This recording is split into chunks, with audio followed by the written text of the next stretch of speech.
Netcasts you love. From people you trust. This is Twit.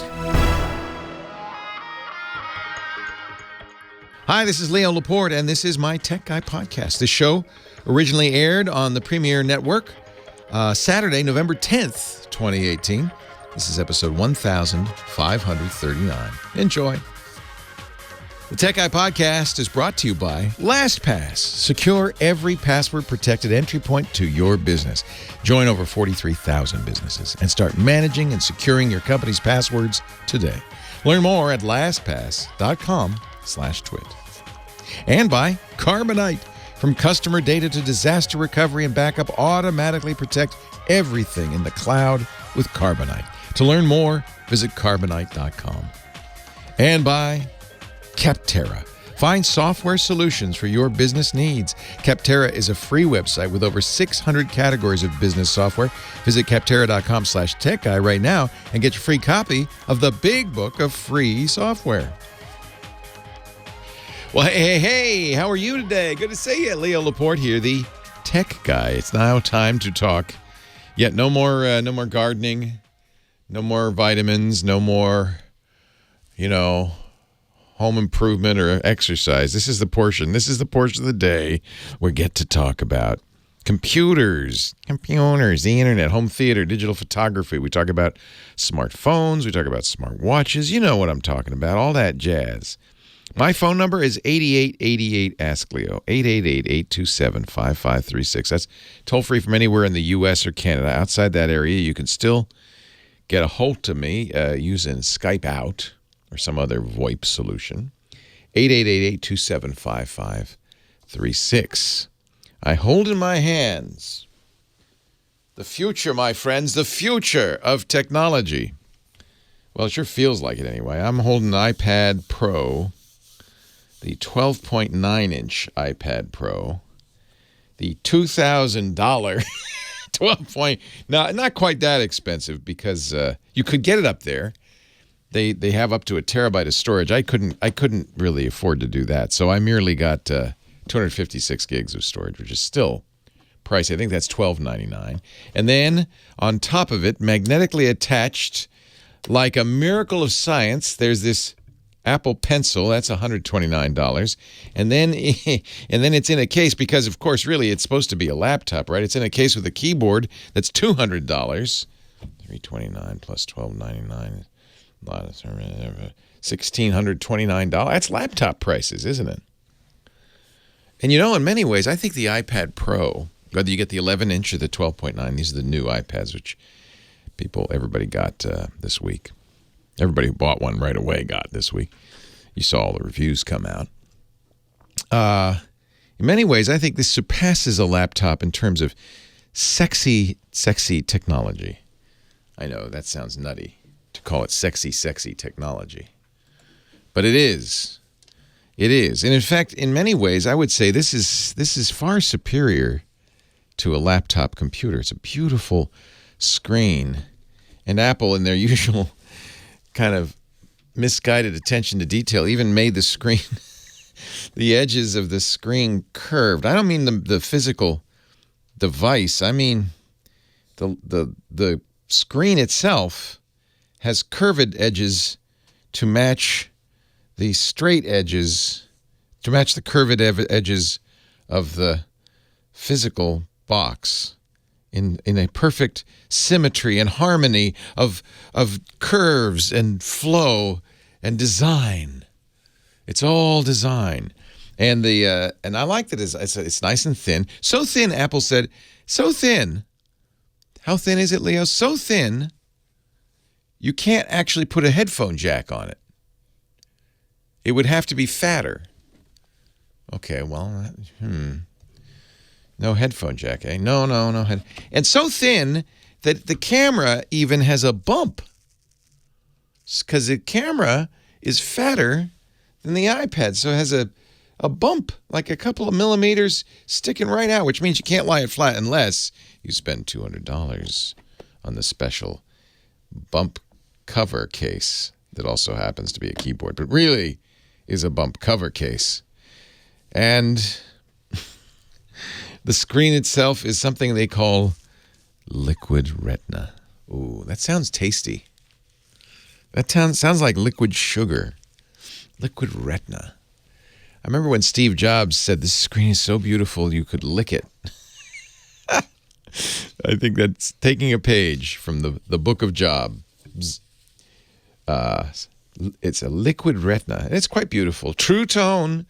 Yes, this screen adapts to the ambient lighting wherever you are. I'm not sure why, but it does. It does. I'm not talking about the night shift where it gets yellow because you don't want blue eyes. Heaven forfend, blue eyes hit your eyeballs in the middle of the night. That would be terrible. So, no, I'm not talking about the night shift. In fact, that completely defeats the true tone. I'm talking about just in the course of life itself. As you go from outdoors to indoors, it just magically, subtly shifts. I don't know why. To match the environment, I guess. It's like a mood ring pad. Except instead of you, it's mirroring the environment. And then it's got a process. The real thing, and I'll stop being a facetious here. The real thing that's kind of truly incredible is the microprocessor in this thing. The A12X, not 10. The A12X Bionic. Remember the Bionic Man? We have the technology. The first 7 billionths of a meter process. Intel couldn't do it. Only Apple. Because their geniuses could do it. Well, Apple didn't really do it. The Taiwanese semiconductor manufacturing company did it. But Apple told them to do it. It was Apple's idea. The A12X Bionic has 8 CPUs in it. 4 fast ones, 4 slow ones. When it needs to go fast, it can go fast. When it needs to go slow, it can go slow. But if it needs to go really fast, all 8 of them will go in. So it could, as much as 8. 7, I don't know why 7. I don't know where the number is 7. 7 graphic processing units. You could have had 8, but that'd be too symmetric, and Johnny Ive doesn't like symmetry. It's not aesthetic. 8 CPUs, 7 GPUs, and a partridge in a machine language unit in there too. Just because that's, they might as well have a blockchain chip too, just to get all the buzzwords. It's got a machine dedicated. Oh, I'm getting facetious again. I'm sorry. It is very fast. It is, sadly, faster than according to Apple, 92% of all the laptops sold this year. And why sad? Well, here's all this beauty and power in this thing, but it's still running iOS, which means you can't really like edit text very well because it doesn't have a trackpad. There's no mouse. You I guess you can use the pencil a little bit. You can't access the file system. There is one, but it's hidden from you. Hidden from you because the priesthood should see the file system, not you. It's too confusing for your little brain. You don't need the file system. You can't attach external storage to it, even though it has, amazingly enough, a Type-C port that can do data and power. Even video can come out of this thing. But don't connect an external hard drive. Nothing will happen. It'll think it's a camera because the A12X Bionic is the smartest chip ever. And it knows you didn't mean to attach a hard drive. You meant to attach a camera. It's really unfortunate because as beautiful, and you feel how fast this is. This thing is just so snappy. And I can't wait to do something that demands all that power. But right now you can't. It's basically still a giant iPhone. By the way, the iPhone's really fast too. But so it's in a way, it's an amazing, gorgeous, beautiful piece of art. And if I didn't have to think about money, you would say, well, I'm going to buy a dozen of them. I'm going to make a little house out of these. They're so beautiful. But we do have to think about money. And you can, for this price, you could get a real computer with a real keyboard. You even get a pen if you like the pen. But you could also get a mouse and you could access external storage and do all sorts of other things. It's a very strange beast Apple has made. I can only hope. I think Apple really does feel like, and I mentioned this before, that this is the future of computing. I think Apple does believe that this is the computer that lives in the future for you. It will be your next computer. I think Apple really believes that, but I also think it's not there yet. And maybe Apple's just having us on. Maybe Apple knows that, and then someday they're going to surprise us, and they're going to say, you know what? Let's make this a real computer. Let's surprise everybody. Make this a real computer, and we can put real software in there. You can do real stuff, real video editing, real text editing, real writing, real programming, all the things that people want to do with computers, because it's such a beautiful piece of hardware. And I'm absolutely dead serious when I say that. It is a stunning piece of hardware, especially the 12.9 inch, which is as big as a laptop screen. It's just a gorgeous screen. But it's hampered because it's not, the operating system is designed for a phone, to be frank. All right. I have also the new MacBook Air. I actually kind of like that. We'll talk about that. I have a Mac Mini. I have phone calls. You hear the calls coming in. They're coming in right now. So we will get to the phones and answer your calls in just a minute. I'm Leo Laporte, the tech guy. Your calls coming up. Kim, you answering the phones? We're ready? We're getting set? All right. Let's get to the phones in just a bit. 8888 Ask Leo. Leo Laporte, the tech guy.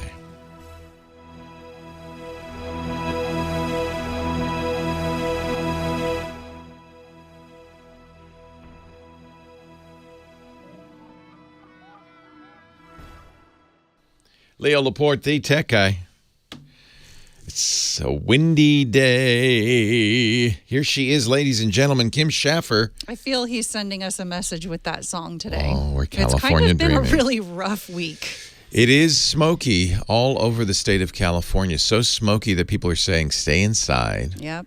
Parades are being called off for Veterans Day. Did it? I was wondering. I was going to ask you. Here in Petaluma, we're still doing it because we're you? tough. Okay. We've been through fires.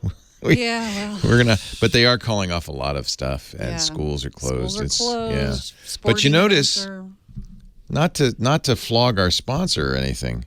Molecule is giving away masks in the city. I saw a pop-up on... Do you notice how good the air is? Because you're in a purified environment. I don't even think it's on. But it is. It's just quiet. No, it's on. Oh, yeah, we leave it on, especially on smoky days. I woke up this morning and saw a pop-up on Facebook, and it said, come to the BART station at Montgomery for your free N95 mask. Wow. And it was Molecule. Well, but see, so we have a neighbor boy who's got asthma. Mm-hmm. And he slept over last night because of the Molecule. Mm-hmm. He was in the house because we kept all the doors and windows closed. It's been really unpleasantly smoky, hasn't it? Yeah, I was up in Santa Rosa the day it started, and I'm down in Marin, so it's not nearly as bad. But it's bad driving up here today. There's no visibility in front of you. Our prayers and thoughts go with the people of Butte County and down in. And down in, oh man, it's terrible. Mm-mm. Terrible. This seems to be happening a lot lately. Yeah. Well, we need that rain. The Woolsey fire in Southern California. All right. Well. I hear it's going to be an El Nino year, so it'll get wet. I've heard that before. Just later. I've heard that before. So you got the phones going, right? Yeah, they were kind of stuttering. But we got our good friend Evan in Phoenix, Arizona. Good. He wants to talk to you about the new iPad you were just showing off. Oh, so. Questions about the new stuff from Apple are more than welcome. I've got an iPad, a MacBook Air, and the new Mac Mini. All three. It was kind of an expensive week. That's every week.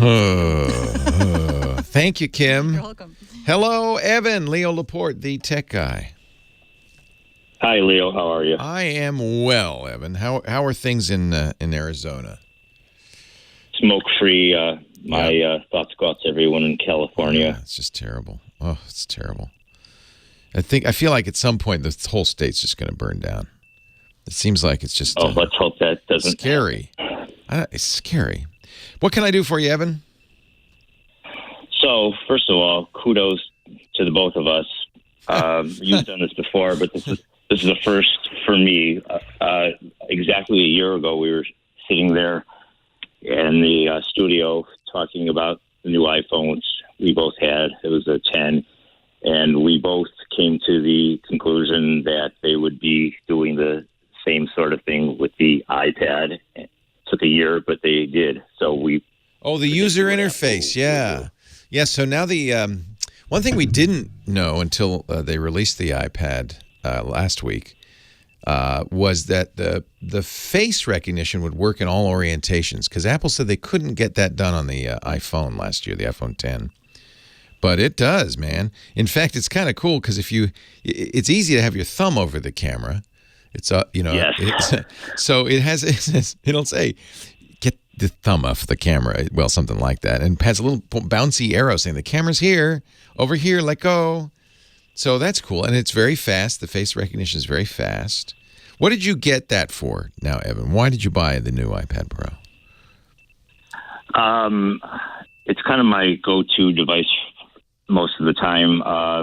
My wife noticed that shortly after the original iPad came out that I was using my computer less and less. Yeah. And I do find that I can do about 75% of what I need to do on the iPad. If I'm going to do anything real heavy duty, I'll go to the computer. That's my problem. When I say it's $1,600 for this version of the iPad that I got, when you add the keyboard and the pencil, when I say that okay, if that's your only computer, okay, but if you still have to have a laptop, which I think many of us do, that just doubled the cost of computing. And the other thing I find is when I'm doing stuff on the iPad, it's always a little bit of a compromise. Do you notice that? Like you can do the stuff, well, for instance, importing photos into Lightroom. Well, now I want to use Lightroom CC. Adobe offers it on the iPad. It really is a nice way with a pencil to go through photos, to edit them. It's a very nice screen, so I'm seeing a good quality of that image. I like to take pictures, as you know. And I could do that, except I can't I have to import into Apple's photos first. They have a little shortcut. They even mentioned this at the event. Well, don't worry, because we have a little shortcut that scripts it. That's too much work. And a lot of, same thing with text editing. I feel like, yeah, I can do it, but it's too much work compared to doing it on a computer. Do you find that? Do you find it's a little, like you kind of in your mind, you do workarounds? Well, I can do this. I just have to compromise a little bit. A little bit. There's no question, but I think it also is getting easier with each generation. And it's such nice hardware. I love this hardware. I love it. And I want it to be powerful enough for me to do everything. And it's just not quite there yet. And that's really Apple to blame for this. They hobble iOS. They keep iOS from being a real operating system. That's the problem. You've got a real computer, but they don't want a real operating system on it because they think it's too complicated for us or something. Agreed. What I do find is that when I travel for work, I don't bring a computer with me because that's going to be the temptation. Yeah. I'm going to do email. I'm going to watch your podcast. Yeah, I'm going to. It's fine for that. It's fine for that. It's maybe an expensive Netflix machine. I mean, it's fun. Lisa and I watched a movie in bed last night. It was kind of fun. I had to prop it just right. Leo Laporte, the tech guy.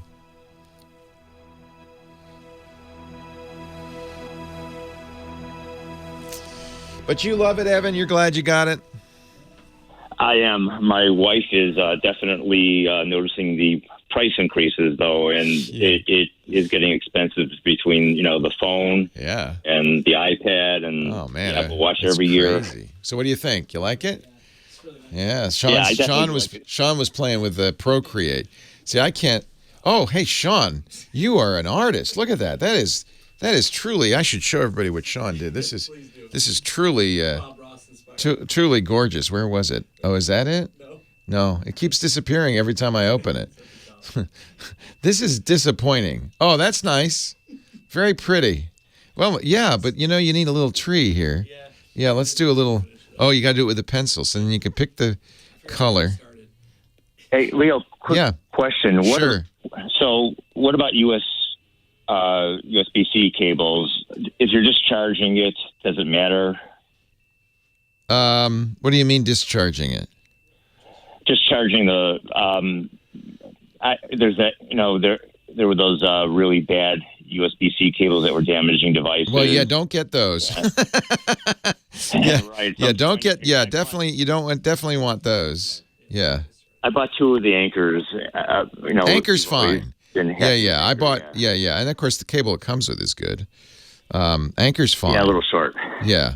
Yeah, that's true.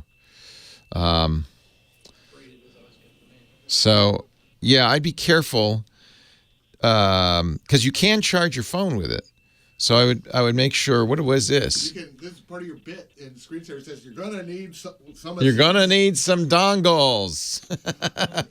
The replacement Scott machines. Huh? The replacement Scott machines that Russell bought. Yeah. Don't have C on the back. No way. Oh, those are A to C's. They're supposed to be headless. Well. Right. So this is to come up to the KVM. So yeah, I mean, I think that Apple's position is, hey, it's not, being a pioneer is not easy. You gotta. You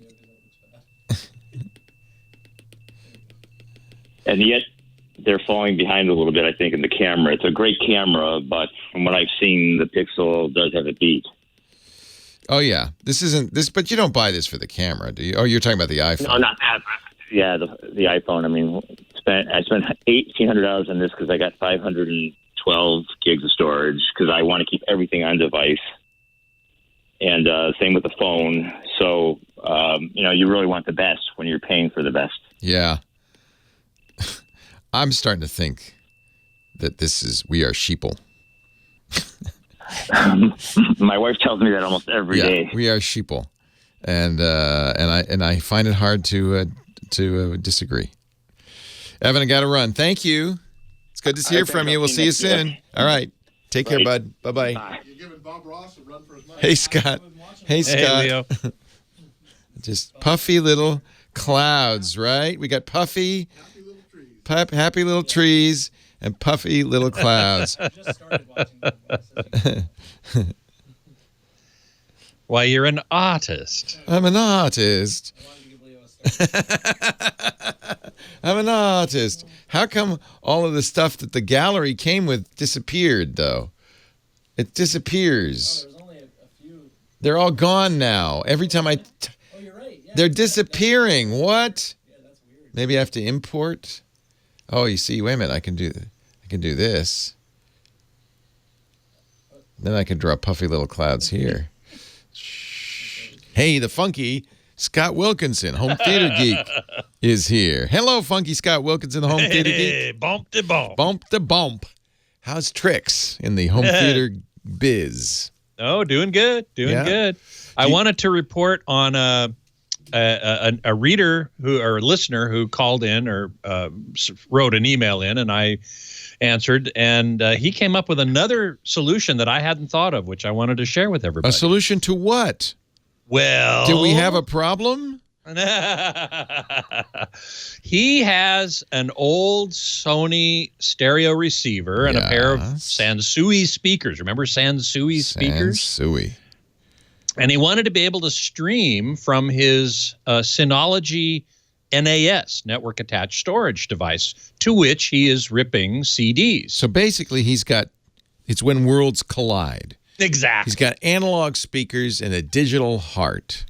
Right. How does he combine the two? And so I was coming up with a variety of Wi-Fi type wireless adapters or transmitters, and I had not thought of the most obvious solution, which is a Chromecast audio. Oh yeah, they have it. Do they have analog out? They do. The Chromecast audio. But they don't power the speakers. Those Sansuis need power. No, exactly. And he's using his receiver to power the speakers. So it's an analog receiver. Correct. And what he wanted to do was get his digital audio from the NAS into his analog receiver. Yes. And I found a number of kind of kludgy ways to do it, and he found an elegant solution, which I wish I had thought of, called Chromecast Audio. Now, we know Chromecast, which is a streaming video device from Google, but they also make a Chromecast Audio, which is specifically for audio, and it has an analog output. It's one of these 1/8-inch jacks. What's funny about the Chromecast Audio is that is also a digital output. Correct. The 1/8-inch jack both. can be either an optical cable, or you can use an analog cable, and either way. And you know what? I have never understood how that can be. It's magic, Scott. It's magic. No, I've done both. I love the Chromecast Audio because you can get multi-room audio. It's cheap. $30, $35. Yeah, $35. It will solve this. In fact, even on the ad, on the picture on the Google store, they show it being plugged into the aux port of an analog speaker or something like that. Yes, now that's a powered speaker. Yeah, it is. It looks like one of those audio engine speakers I love. Correct. So much. And this is the issue, is if you have a power, you can do it with a powered speaker, or in Paul's case, if he has a receiver powering a pair of speakers, it works just as well. So it's the perfect solution. Yeah, you have to leave your receiver on aux. Yes. Yeah. But hey, exactly. Who cares? Exactly. You're getting great audio that way. Great audio quality. If you could use the digital, it'd be best. But it's pretty good for analog. Yeah, exactly. Yeah. And this actually reminds me of another letter that I got from Jack in New Jersey, who's got some old Bose speakers, and he wants to use them for surrounds, but he can't run wires to them. So how does he do that wirelessly? And that turns out to be kind of tricky, because what you really want is a wireless transmitter that can plug into the receiver, your main receiver, and then a wireless receiver, also the same name, a little box that connects to the speakers in the back. But that wireless receiver in the back has to have a power amplifier, because the speakers, the old Bose speakers, presumably are not the 901s, and I have a little story about that too. But they need to be amplified, and so getting a wireless signal to an amplifier for the rear surround speakers, turns out I've been looking around for weeks for these, and I haven't found very many. The one I did find was from Klipsch, of all people. I mean, Klipsch makes great speakers, and they have a system called it's called the Stream Wireless Multi-Room Audio System. It's not exactly designed for what he wants to do, but it'll work. And it consists of a transmitter that you connect the preamp outputs from the receiver for the surround speakers, connected to this little box. It wirelessly transmits to a receiver in the back of the room, say, that has an amplifier built in that's called the power gate. And that little wireless receiver, you connect then the speaker, the amplifier outputs to those speakers, and you have wireless surround speakers. Yeah, I used to do this at home, and it was never the problem with wireless speakers. They just never was reliable. They may be better now. They're at 5.8 gigahertz, and that's Monoprice makes them for like $50. But then you still need some sort of amplifier, because those Bose speakers are not powered. Not powered. Yeah. And that's the problem. Yeah. That's the main problem. And also this Klipsch Stream Wireless audio server system is not cheap. It's $100 for the transmitter, and it's like $300 for the receiver with the amplifier. Oh, you could do, this would be one, if we had Radio Shacks, this would be one for a trip to Radio Shack. Yes. Because you can get, the Monoprice sells these, you get a base unit, plugged it into you plug that into the, the TV system, however you've got your receiver working. And then you have a receiver, $55 for the two of them. You still need an amp, but you can get a cheap power amp. Okay. You can get those for another $50. So $100, you should be able to do this. But my problem is, but it works. It's kludgy, and I found that the wireless was just, I guess for surround, it's okay. And this is the point. Yeah, it's not for critical listening, but for your surround speakers, I think it would probably You're work. not going to have lip sync issues with surround. Right. Yeah. Exactly. It's okay if the bowling ball ends up a millisecond late. Right? It's the back of the room or whatever. It's not the end of the world. Yeah. Right. Yeah. Exactly. Yeah. You know, it's interesting. Probably the speaker I get most emails about is the Bose 901. You remember that speaker? My college roommate had a pair of those, the direct reflecting speakers. Yeah. And man, it was like, those were like this is in the late 70s, but those were like the magical thing, right? Yep. They were. I lusted after them myself. I never bought a pair, but I knew that if I had ever got any money, that's what I would want. If I had some 901s, man, my ears would just be happy.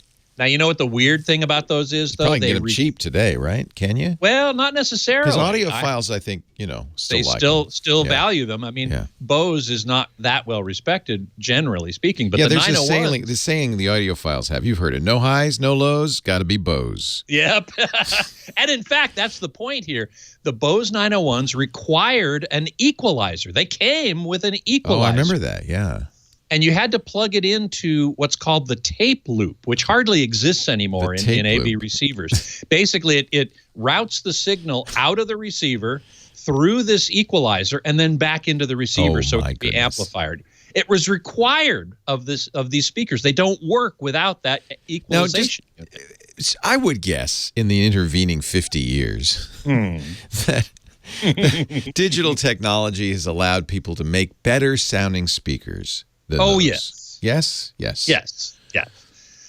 So it's more nostalgia. It's nostalgia. Exactly what I was going to say. I have a friend who has got tube amps. He's got Klipsch, the giant speaker. He's got, but it's more a nostalgia thing because I bet you that stereo, as good as it sounds, isn't much better than a high-priced modern. Well, that's the difference between analog and digital. We'll talk about that another time.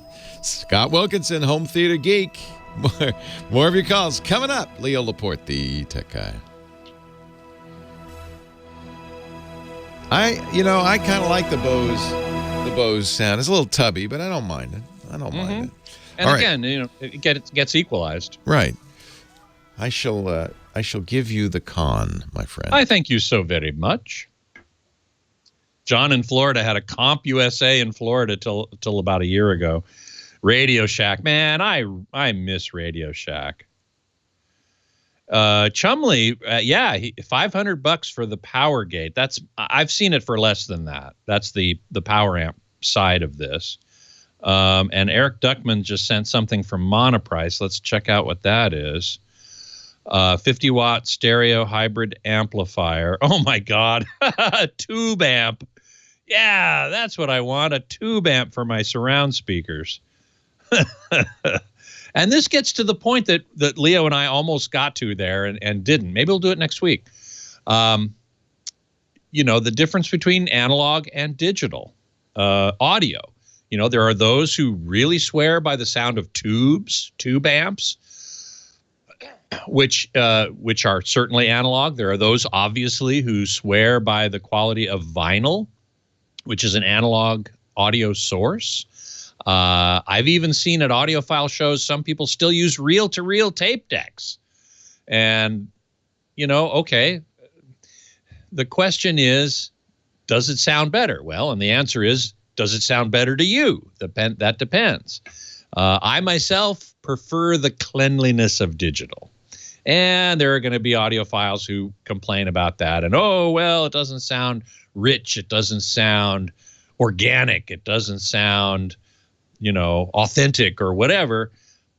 Yeah, okay, that's fine. I don't like the hassle of dealing with LPs, cleaning them, caring for them carefully, and so on. Tube amps, sure, tube amps sound great. They're typically very low power, but they are typically used with very high efficiency speakers, so that kind of doesn't matter. They do have a warmth to them, which in fact comes from distortion. And I prefer authentic. If you've listened to me for any period of time, you know that I want my TV to be accurate, not vivid, but accurate, accurately portraying what the content creator offered or created, and I want my audio the same way. And I think digital delivers it better than analog.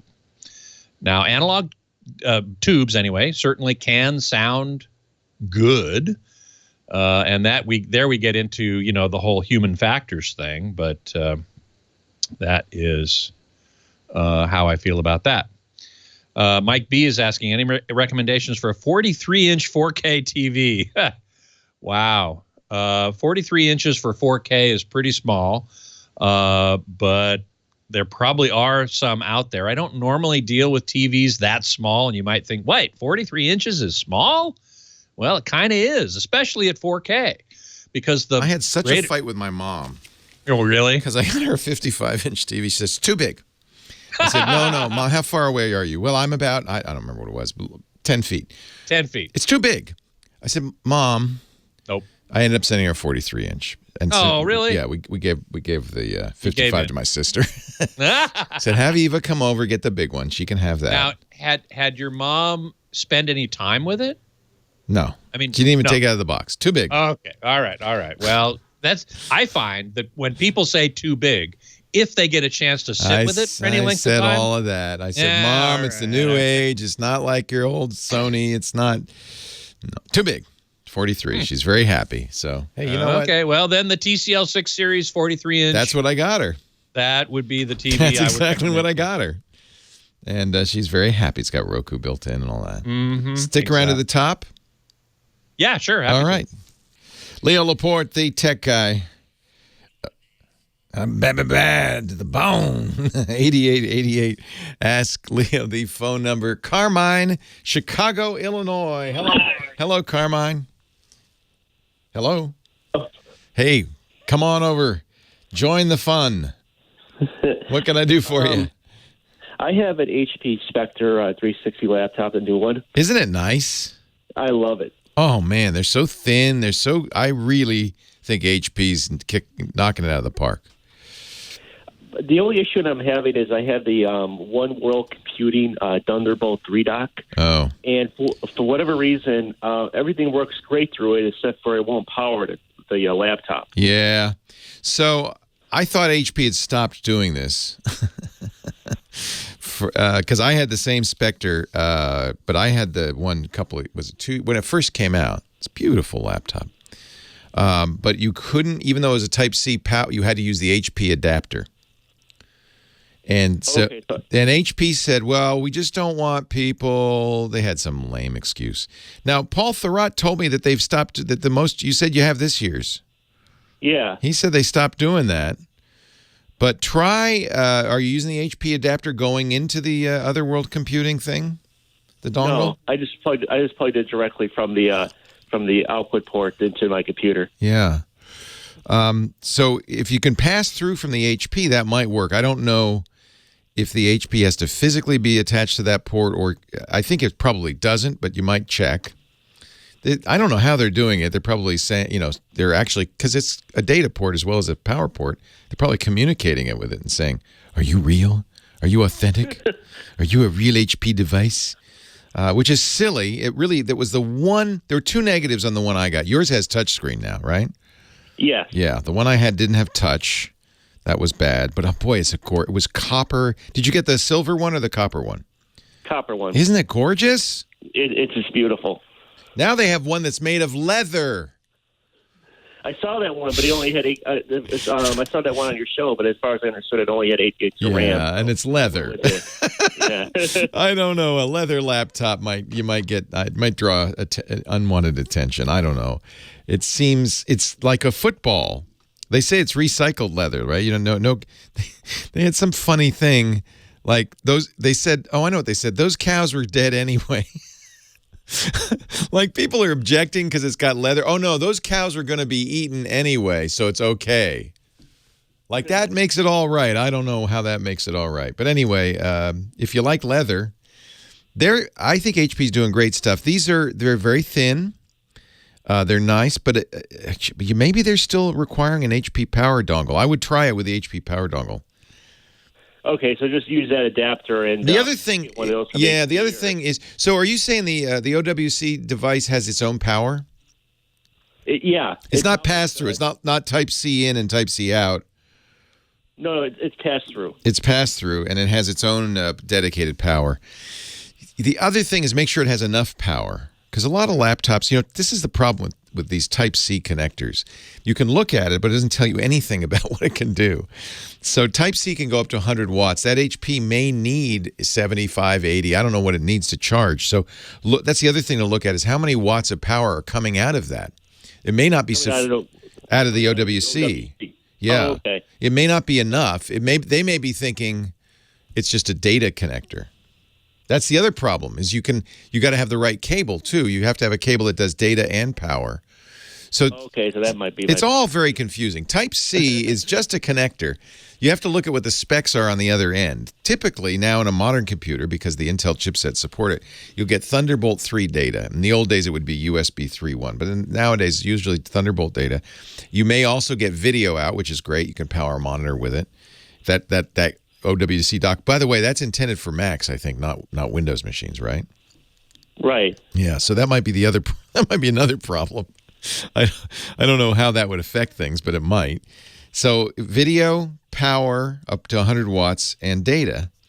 But just looking at the port doesn't tell you which of the above it does. So you kind of, I would make sure it's got enough wattage, because I was told Paul Thurrott, and who's our Windows guy, loves these HPs. And as do I. And he said they stopped. It was only the first generation that they were requiring an HP power adapter.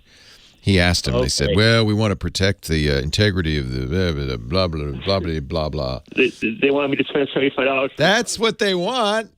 Integrity of the bloody blah blah. You got a nice computer. It's beautiful. I just love it. I really love it. And when you get tired of Windows, it runs Linux beautifully. Oh, okay. I always, I don't buy Windows machines unless I first verify that should I decide to run Linux on them, I can. And nowadays, Linux has gotten so compatible you can. So, it's like when I get a new one, like in a few years you get a new one, you can keep the old one going with Linux. Give it to your aunt. Nice to talk to you.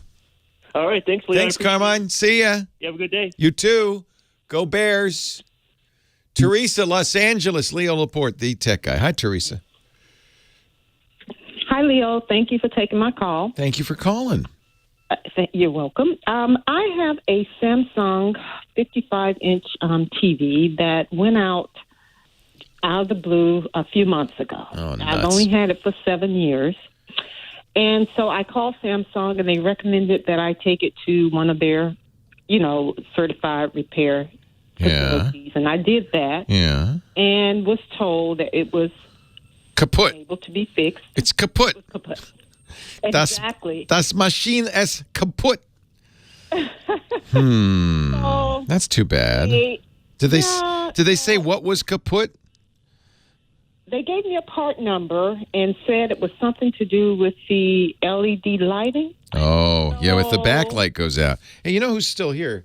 Because he doesn't really have much of a life. Scott Wilkinson. Oh, I'm teasing Scott. He has a lot of things to do. But he very kindly sticks around for you, Teresa.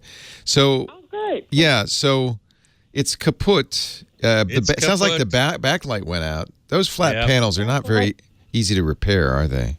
No, they're not. They're not. I'm afraid the days of 25-year lifespan on a TV are probably over. Yeah. And yours is yeah, I'm afraid so. Yours is what, 7 years old, you said?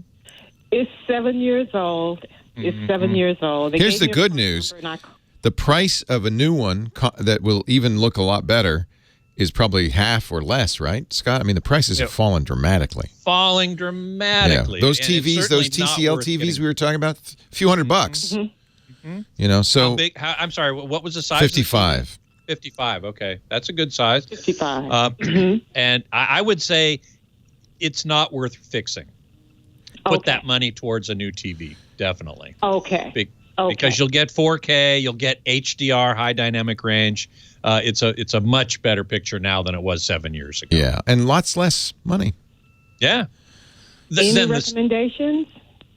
Well, Samsung is a good TV, no question about it. Sony makes great TVs. Vizio for the is the sort of bargain leader, in my opinion. TCL also. We're liking those TCLs. I think those are pretty good. I would look at Vizio or TCL.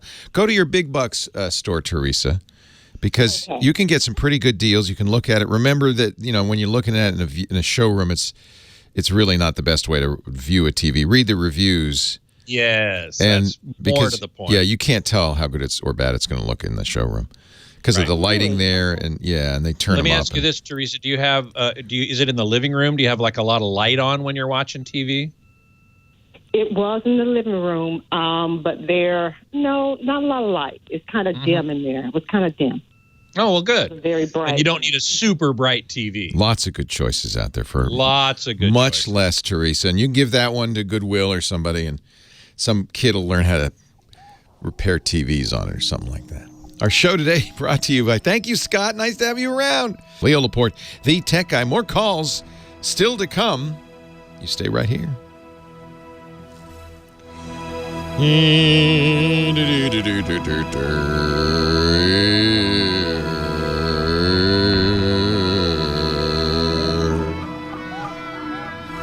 And there he is, ladies and gentlemen. He's the horses are at the starting gate, and Scott Wilkinson's off. All yours, Scotty. Thank you so much. Yeah, so let's see. Twisted Mister and a few folks in the chat room were talking about digital audio, based on what I was talking about during my segment there, and it's a very interesting question.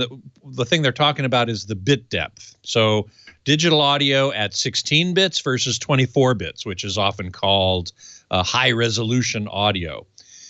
The number of bits in an audio signal determines the dynamic range of the signal. We talk about dynamic range in video all the time, but audio also has dynamic range from silent to maximum loudness. And 24 bits certainly gives you more dynamic range than 16 bits. But as I have learned, the quality of the audio, of the recording, has more to do with how it was mastered than how many bits it has or how high the sampling rate was, which is the other main component of digital audio. How many times per second was the analog waveform sampled in order to form the digital music or digital audio file? And there are those who say 24 bits is much better than 16. And Twisted Mister, I think, made a very good point in the chat room, which is it depends on the mastering. I have heard 16-bit, which is what CD is, by the way. I have heard CDs sound better than 24-bit versions because of how they were mastered. And that mastering really is a process. It's kind of post-production. It's like a colorist on a video thing. You're basically massaging it to sound as good as it can. And you might have to apply some equalization or some compression. You might have to do a variety of things. And the skill of the mastering engineer is the primary criterion, I think, for how good a recording sounds.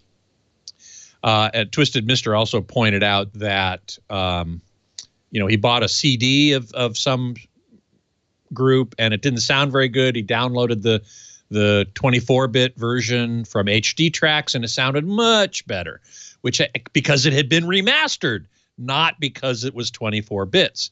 The other sort of problem I have with 24 bits, yes, it has greater dynamic range, but in order to perceive that dynamic range, that enhanced dynamic range, you have to have a super quiet environment, like a recording studio environment, because the dynamic range, practically speaking, has to do with what's called the noise floor in your room or in your environment where you're listening. Because if you've got noise in the room, you can't hear that bottom part of the dynamic range. And this is particularly true in cars. And Sony has been very big on high-resolution audio in automotive applications. And I'm saying there's no point, none.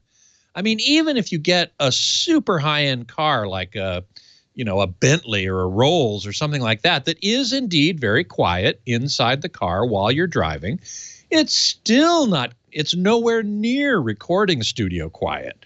And so all the advantage of 24 bits in terms of dynamic range, totally lost, gone. It just means nothing. So I see no reason to have high-resolution audio in a car. I see no reason to have high-resolution audio even in most home stereos, unless you've got a really, really quiet room in which to listen. Headphones, I think it makes the most sense for high-resolution audio. As long as you have headphones that can reproduce that dynamic range and the frequency range, if you have that, then headphones, I think, are the best way to enjoy high-res audio because they are isolating. Over-the-ear headphones, around-the-ear headphones, even in-ears, if they block out the external sound. If they do that, then you've got an environment in which high-resolution audio makes sense, and you can hear the difference and hear the improvement in quality. Once again, as long as the mastering was done properly. And that we have no control over.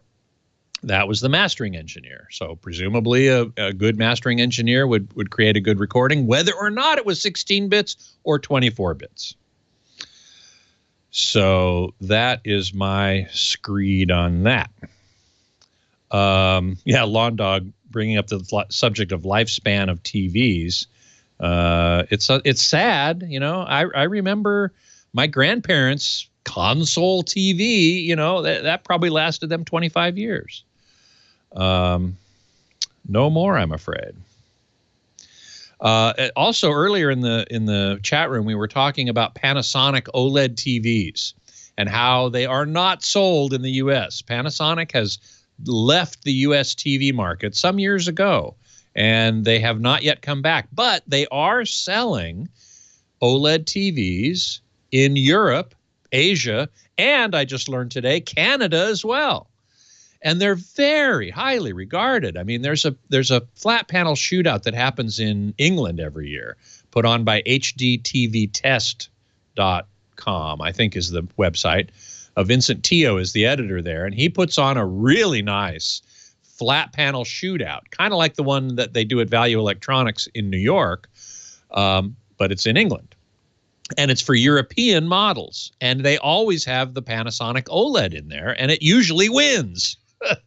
So very highly regarded. Why don't they bring them in here to the U.S.? They don't think they can make money, I guess. That's what it's got to be. iPhone 80047 asks, is there much difference between the 2017 and 2018 LG 65-inch OLEDs? And the answer is yes. I think there is certainly a significant difference. Not huge, but clear. And most of that has to do with the video processor. The video processor in the 2017 LG OLEDs is very good, but the one in the 2018 is much better.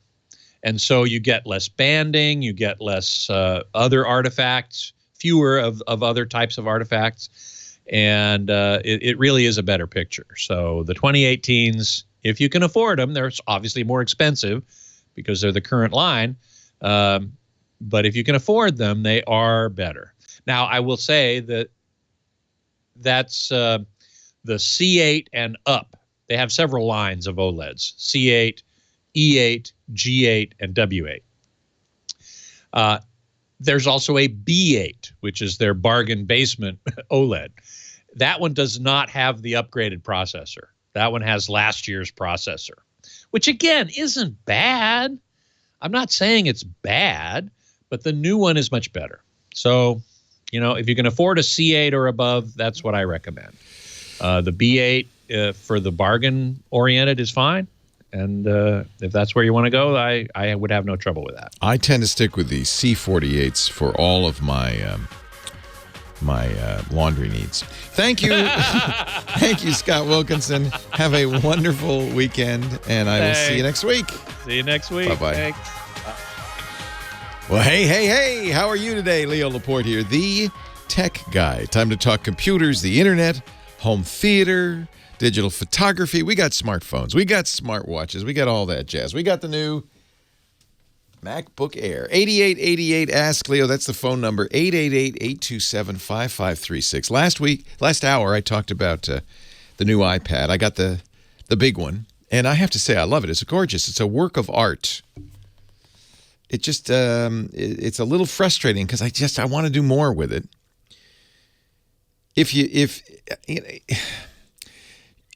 You should only consider Apple if you kind of have money to burn. I almost hate to say that, but it really is true. If you didn't consider the cost of Apple's stuff, it's beautiful. It's gorgeous. It's not economical. That's not a word Apple would use. It's not value. It is, it's like fashion almost. You know, you don't buy a Ferragamo purse because you want to save money. And Apple's increasingly become a status item, let's face it. On the other hand, because they do charge so much, they can put extra care into the manufacture. They can put higher quality components. They can even, as in the case of the iPad Pro, design their own chips, custom chips. And there are benefits to doing that, but the price is kind of outrageous. The MacBook Air is a good example. In no world does this compete well with Windows machines costing far less. It just doesn't. I compare it to this Huawei Mate Pro X, which does more and costs less, has a real Intel processor, a U-class processor in here instead of the hobbled low-power Y processor that Apple put in the MacBook. But remember, the MacBook was the laptop that started the Ultrabook category in 2008. This was the one Steve Jobs, had in a manila envelope and pulled out, and nobody'd seen a laptop this thin. That Spectre, HP Spectre we were talking about last hour, inspired by this. It's iconic, dare I say, that wedge design. And there's a bit of nostalgia using this because it's like your old MacBook Air, only better. It's got a real screen this time, a high-resolution Retina display. It doesn't go bezel to bezel. There's bezels. They're smaller than on the old MacBook Air, but they're still bigger than most other companies. Thank goodness it doesn't have the touch bar, which Apple seems to saddle all its high-end laptops with. That's just a terrible, terrible invention. It does have a fingerprint reader, which I like, but so do almost all laptops nowadays have fingerprint. In fact, many have what they call Windows Hello, where the camera recognizes you and unlocks it. They have Face ID. Apple acts as if they invented that for the iPhone X, but really, Windows machines have had that for some time. On the other hand, if you are, as I am and was for years, a MacBook Air fan, this feels very familiar. It's unchanged in many respects from the MacBook Air of 2008. Same feel and same heft, same thinness. They've eliminated most of the ports now, just two Type-C Thunderbolt 3 ports on one side, and oh, thank goodness, a headphone jack on the other side. I almost didn't want to look. Oh, yes, there is one. And unfortunately, they've saddled it with this keyboard that Apple seems to just really think is the greatest thing since sliced bread, this butterfly mechanism. It is not, Apple. It is not. It's horrible. It's terrible. No good. Very bad keyboard. So if you don't want to spend a lot of money on a laptop and you want a better keyboard and you want smaller bezels or a bigger screen in the same size device, there's plenty of places you can go to get all that. The Dell XPS 13, beautiful, beautiful. Real keyboard, almost bezel-less design. It even has ports. But this is a MacBook Air. And there's just something about it. There's a real nostalgia factor. And it is nice. I happen to be a fan of the Mac operating system, Mac OS. I really like it. I prefer it to Windows. And so it's nice to have a machine that I can put the Mac operating system on. And it feels like home. It's like the MacBook Air is like mom's home cooking. Maybe there are better restaurants in the world. Maybe the food at home isn't the best in the world, but it's mom's. This is the mom's home cooking of computers. Man, I go, oh, I'm back. I'm home, baby. The one I have as equipped is close to $1,700. You probably, you don't have much choice. Apple says it's the i5. That's it. The only processor. There's two different speeds, I guess. Really, the choices you have are how much RAM, and that's not much of a choice. You can get 8 or 16, get 16 gigs. And then how big the hard drive is, that's more of a choice. I don't know many people who can live with a 128 gig hard drive, but if you can, well, that'll save you some money. I ended up I'd like to get more, but I got a 512 gig hard drive. That seems to be enough for what this is. Which is, this is a portable computer. This is a computer you could travel with. You might, and this is the other problem with Apple. As I said with the iPad Pro, these aren't really designed to be your sole device. Not only are they more expensive, but they don't, you really need an Apple Watch, an iPhone, an iPad, a MacBook Air, and an iMac. You need all of those to really get things done. Now, how much would you pay? A lot. So I think the reviews of the MacBook Air kind of miss the boat because when you compare it directly to what else is out there, it doesn't compare all that well. It's a little pricey, a little underpowered, but it's mom's home cooking. This is my spaghetti and meatballs, and I'm sticking with it. It feels like I'm back. I'm back in the warm. Bask in the warm glow of the apple fire on our hearth at home. 8888 ask Leo if you think I'm nuts. If you understand what I'm saying, you'll probably get a MacBook Air. If you think I'm nuts, you should probably get something else. A Dell or an HP. Those HP Spectres are beautiful. Maybe a Huawei Mate Pro if you don't mind the fact that it's made by the Chinese military. What could possibly go wrong? If you want industrial strength, you'll go out and get a Lenovo. That's the ThinkPads. These are the workhorses. This is the business computer. You'd recognize it immediately. It's on every desk in the corporate America. All of which would cost you less. But it's kind of like going to Denny's instead of having mom's home cooking. You know what I'm saying? Mom never was cheap. 8888 ask Leo if you want to read me the riot act. If you want to set me straight, 888-827-5536. I haven't even opened it. It was just too many things came this week. I got the Mac Mini, still in the box. This one's going to go into our video production studio. This might be, surprisingly, the new Mac that deserves the most plaudits, the best of the new Macs, the new Apple stuff. And that's because they kept the same Mac Mini form factor, but they put more good stuff in it. And my goodness, does it have connectors? 2 USB 3.1 Type A connectors, 4 Type-C Thunderbolt 3 connectors, a full-size HDMI port, a gigabit Ethernet port. Yes, a real Ethernet port. This should almost be your laptop, right? If you knew that there'd be a screen, mouse, and keyboard everywhere you went, you just carry the Mac Pro around with you. That wouldn't be a bad way to go. Mac Pro also more expensive. It's $100 more than the base model. Is $100 more than the base model Mac Mini, I should say, of a few years. When is this? 4 years ago since they've updated this. 4 years. But I think you get $100 worth of value. $7.99. Leo Laporte, the tech guy. My mother was a terrible cook, says Twisted Mister. Oh, come on now. Come on. Tell me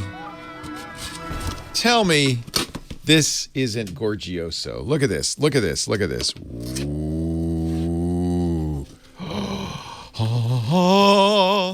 Oh, sweet mystery of life, I have found you.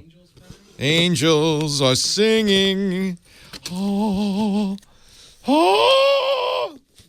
So you got to open the box on the top.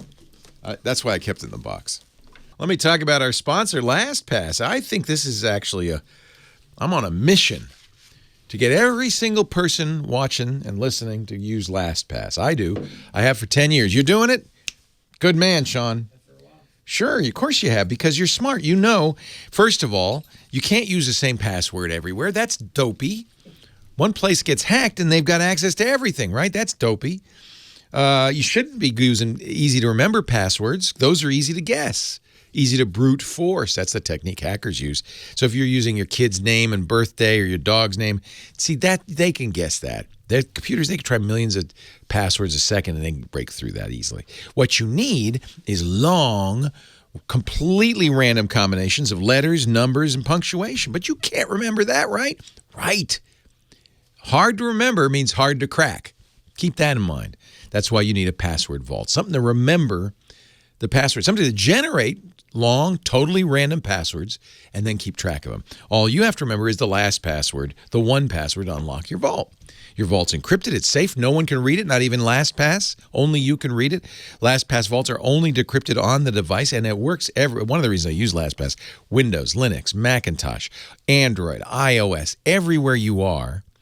Every browser has a LastPass plugin so it can automatically fill in passwords for you. In fact, on iOS 12 now, it's so great. LastPass fills in my passwords on my iPhone and my iPad. Android does the same thing.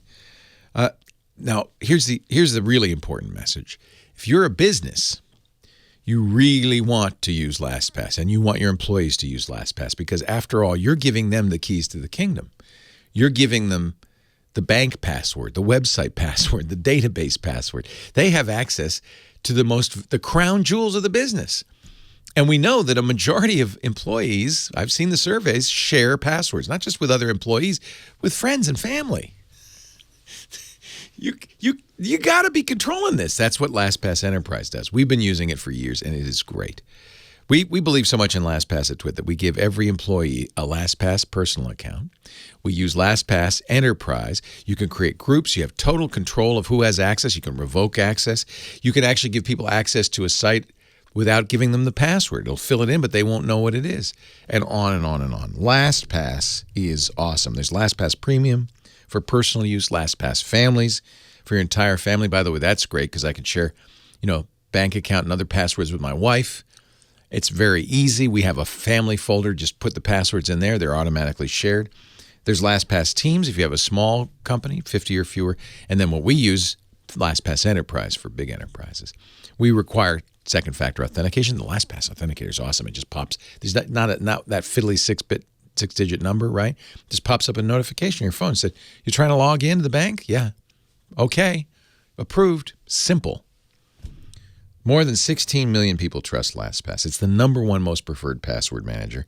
More than 43,000 businesses. Your business should be using LastPass. Learn more at lastpass.com/twit. lastpass.com/twit. Enough said. Enough said. Leo Laporte, the tech guy. Quickly moving to higher ground. 8888. Ask Leo, the phone number, line 1, Gary, Scottsdale, Arizona. Hello, Gary. Hey, how are you, Leo? I am great. Thank you. Hey, couple of questions. One quick question. Yes, sir. I have an iMac with Retina display sitting on my desk at home, and I use it only for family photos, family videos, and entertainment purposes. Okay. Otherwise, if I want to get some real work done, I've got my Lenovo X1 Carbon, and I love it. That's a nice machine. Now you're talking sexy beast. You bet. I agree with everything you just said about iPads and all this other stuff, but more germane than just the fact it's an iPad. I can't for the life of me wonder why manufacturers think that instead of us having a trackpad. I mean, I go to Starbucks, I see people using these iPads with a keyboard, but then they have to raise their finger. Exactly. That is the dumbest thing I have ever seen. It's like buying a brand new car and they take away the tactile feel of changing the radio, but as you're hurtling down the runway or a freeway at 80 miles an hour, you've got to take your finger and right. You got to pinpoint it on a screen. Right. That is the stupidest thing I've ever seen. I hate that. Anyway, I've got this iMac and I have JPEGs, which I've had for many years, and I've transferred from one computer to a PC to a Mac. And on my iMac, I would say there's a large percentage of JPEGs that I just cannot view in either preview or iPhotos, but I can certainly see them on my PC.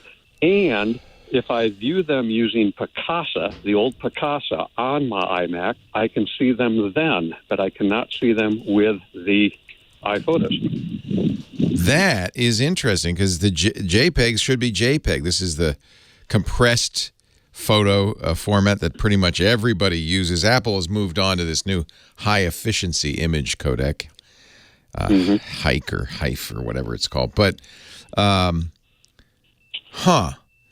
So these are photos that you can look at with PC programs that you can look at with Picasa even on a Mac, but you just can't open it in Apple's photos. That's correct. Can you open them in preview? Have you tried that? No, and everything I've read going online, it's interesting that when you go to the particulars of those JPEGs I can't open, for instance, it says the dimensions are 0 by 0. Oh, they're damaged. Well, yeah, but I still see them in Picasa and on Yeah.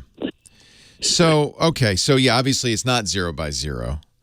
And so Mac OS, yeah, I wonder if Preview could read them. What you want to do is you want to repair them, and then everything will read them. But if it's a 0 dimension, see, what's happening here is, and this is kind of an interesting philosophical conundrum. Apple's decided to take the spec seriously. And if an image is 0 by 0, it's going, well, it's, I can't read it. But Picasa, knowing that the world is an imperfect place, says, oh, that can't be true. And I'm just going to ignore those dimensions and whatever else is damaged in the description and load the file and see what happens. And it works. Yeah. So Apple is not doing the wrong thing. They're just being finicky. So I prefer Picasa anyway. I'm sorry they got rid of that program a couple of years. I would try. One thing you might be able to do is find. First of all, if you save it out, if you open a Picasa and then save it out, it should fix that. Picasa should fix all that, and then you should be able to open it in Photos. That's why I asked if you could open it with Preview. Preview might not be so finicky. And so you might be able to open it in Preview, and then same thing, save it. But since you can open it in Picasa, which, by the way, is disappeared, it's deprecated. You enjoy it while you got it, because at some point it's going to stop working. Google bought it, ran it for a while, and then, as with many things, lost interest. Google is very bad about losing interest. That's what they consider progress. That's progress. We're killing Picasa. You can still use it as long as it continues to work, but at some point, Mac OS will do something that'll make it stop working. Really? Okay. Yeah, they're not updating it. What do you suggest? Because I do not like iPhoto. Yeah. Well, it's not even iPhoto anymore. It's Photos. iPhoto's over too. What version of Mac are you still using? iPhoto? No, I'm using them. I get the regular updates. You got Photos. Okay. Yeah. Ironically, iPhoto might also have been able to read it. Photos is just being finicky.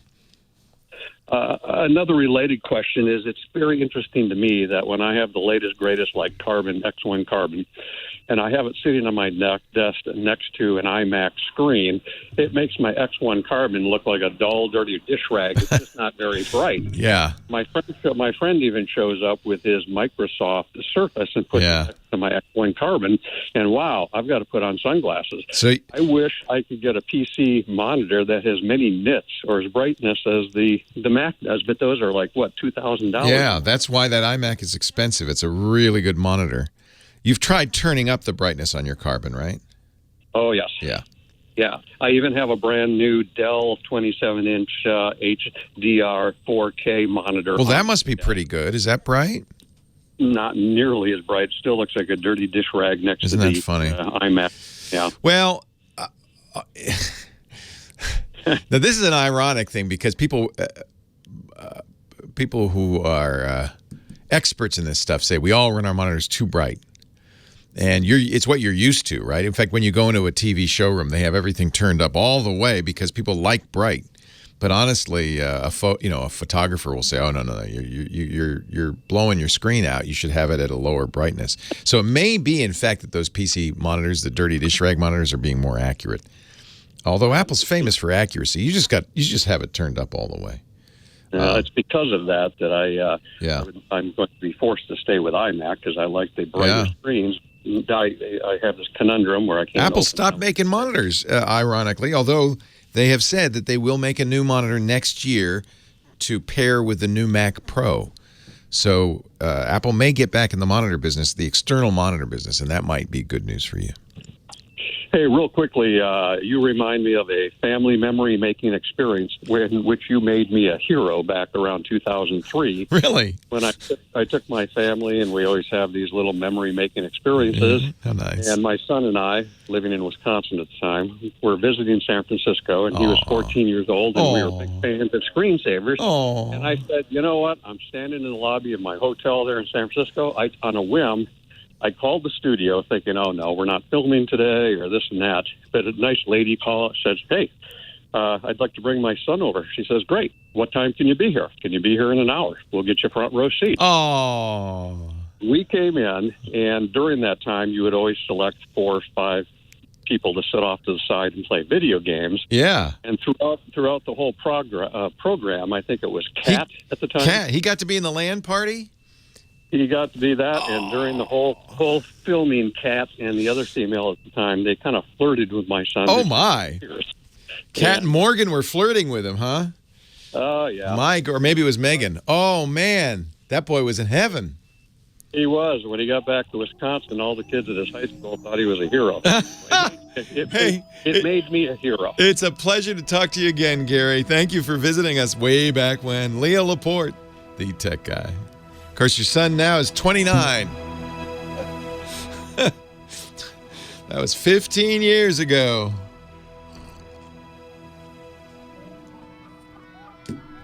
Wow.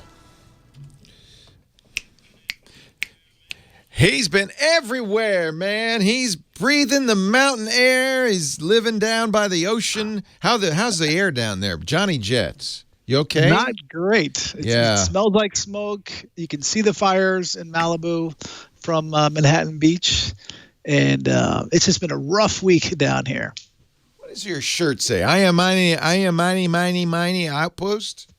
Oh, it it does. It's a lodge I went to in Belize nice. A long time ago. But I once took my son on a zip-lining adventure in Belize. That might not have been the smartest thing to do.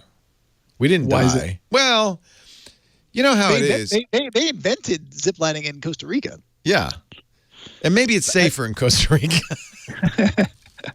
Well, you know what? I think there was an accident in Belize. I think I've been to that one. Don't tell me. I don't want to know.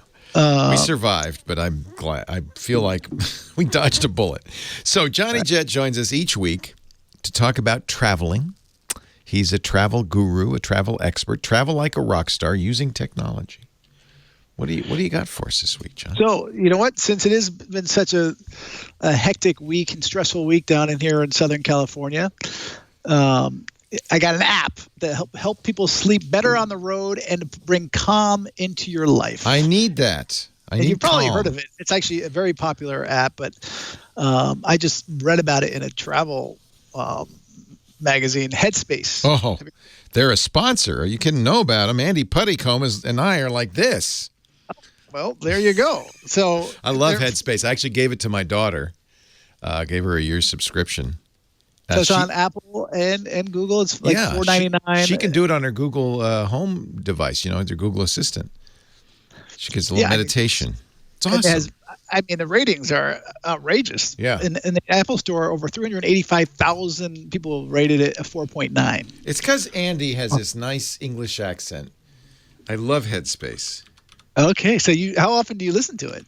Never. Meditation. I like the idea of meditation.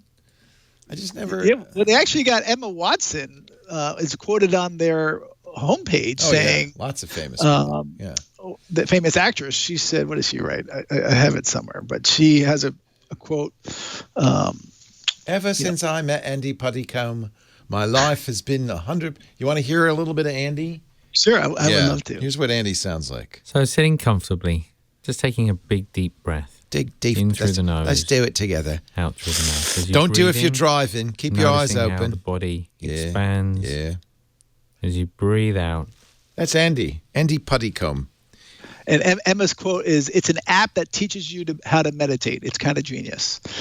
Kind of genius. So, it's kind of genius. She's wonderful. Yeah. Yeah. So anyway, so that's my app of the week. So no, I like Headspace a lot, and I always, it's one of those things where I sit down, I said I'm going to meditate, and then somebody comes in or the doorbell rings or whatever, but if you're gonna, he guides you through it. You heard him. It's very relaxing. I really like it.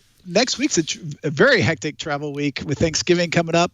So, everyone's got to pack their patience and download Headspace unless you're a doctor, don't pack your patience if you're a doctor. You're on a roll today. No, this is good. And have you done this on a flight, like trying to relax on a flight? I bet it would be really good. I just downloaded it. So I need to go. Seems like that would be a good thing. Anyway, so now I got another app for you. Yes, sir. This one is called, the website's windfinder.com, WIND finder.com. Mm-hmm. Have you heard of this one? No. Okay. Is this how you find wind? Yes, actually. So I learned about this when I was in Barbados a couple months ago, when there was a big tropical storm coming, and everyone was looking at different apps. And I met a pilot, and he's like, "This is the best app. It's called Windfinder. It's for windsurfers." Oh. But he goes, pilots use it too because it's so accurate. This one is actually cost $4.99 in the Apple Store and $5.49 in Google Play. I think the other one, the Headspace, by the way, I had the pricing wrong. It was $12.99 a month. I got my daughter a year, which is like $100, right? Yeah, it's worth it. Yeah. I'm gonna have to talk to Andy, see if he'll hook me up. But anyway, tell him you know me. Well, you say who? So this Windfinder, it'll give you within 3 hour increments of 3 hours with a range of 10 days into the future. Wow. And it's beautifully displayed, and they use over 20,000 weather stations from all over the world, for the current wind speed, the direction, air temperature, air pressure, all that stuff. And but what I found interesting is that this pilot, was a commercial airline pilot, he says this is what he uses, and to track storms. Nice. And I'm sure I'm sure the first responders here in Southern California and Northern California are apps. I'm not sure if they're using this one, but hopefully it's that Santa Ana wind. It's the problem, right? That's why my allergies are acting up too. Whenever the Santa Anas blow in, first of all, it's warm out, and it just blows all the nasty air from the inland in. So those are my two apps for the week. What was I going to ask you about, Johnny? Thanksgiving travel? No, well, we can talk about that next week if you want, because that's people. It's probably. Is it too late to try to book something now? I mean, no, it's definitely not. You need to be creative. You'll pay a lot, right? You need to be flexible. Yeah. So I'm actually flying during that time, and by just changing my day, by just going a day early, saves a lot of money. Yeah. So when you're pricing out flights, again, just move your days. Trying to take a day off from work either earlier or after Thanksgiving, or if you're flying, you try the Friday after Thanksgiving to even fly back.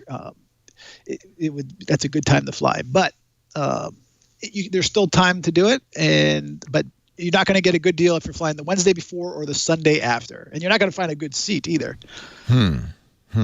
Although, you know what? Look at first class, because first class prices have been discounted on a lot of those flights. Really? So I was looking New York to LA, and JetBlue, they dropped. For next week, it was $600 on some flights, even on that Wednesday before, because it's leisure travelers aren't buying first class.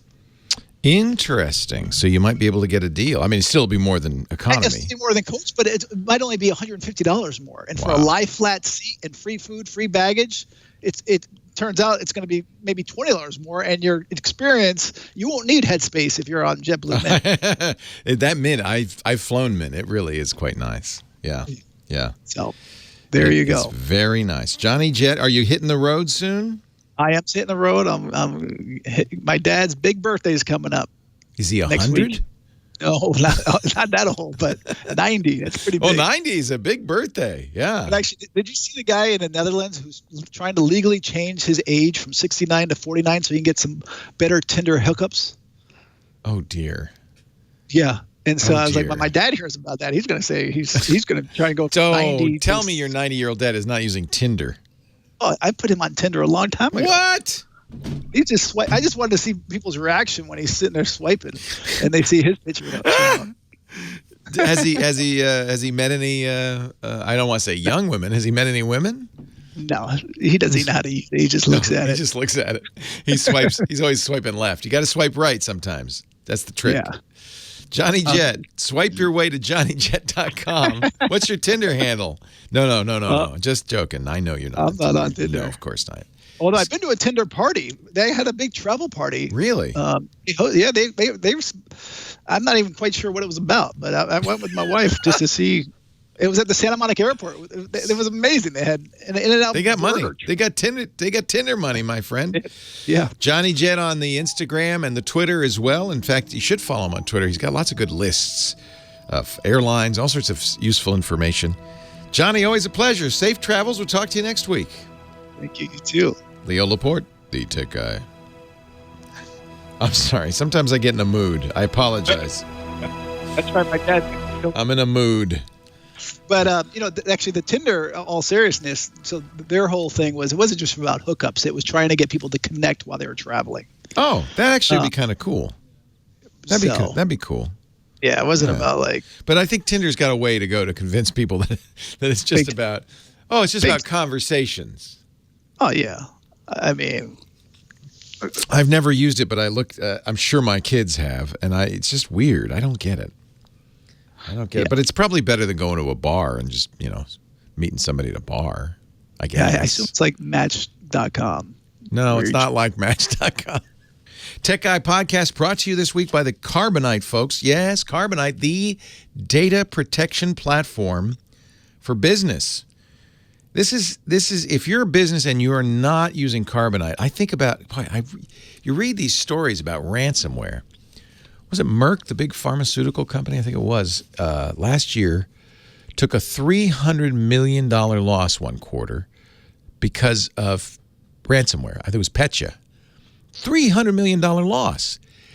And when I see that, or hospitals are shut down, right, or pay the ransom, that's really dumb.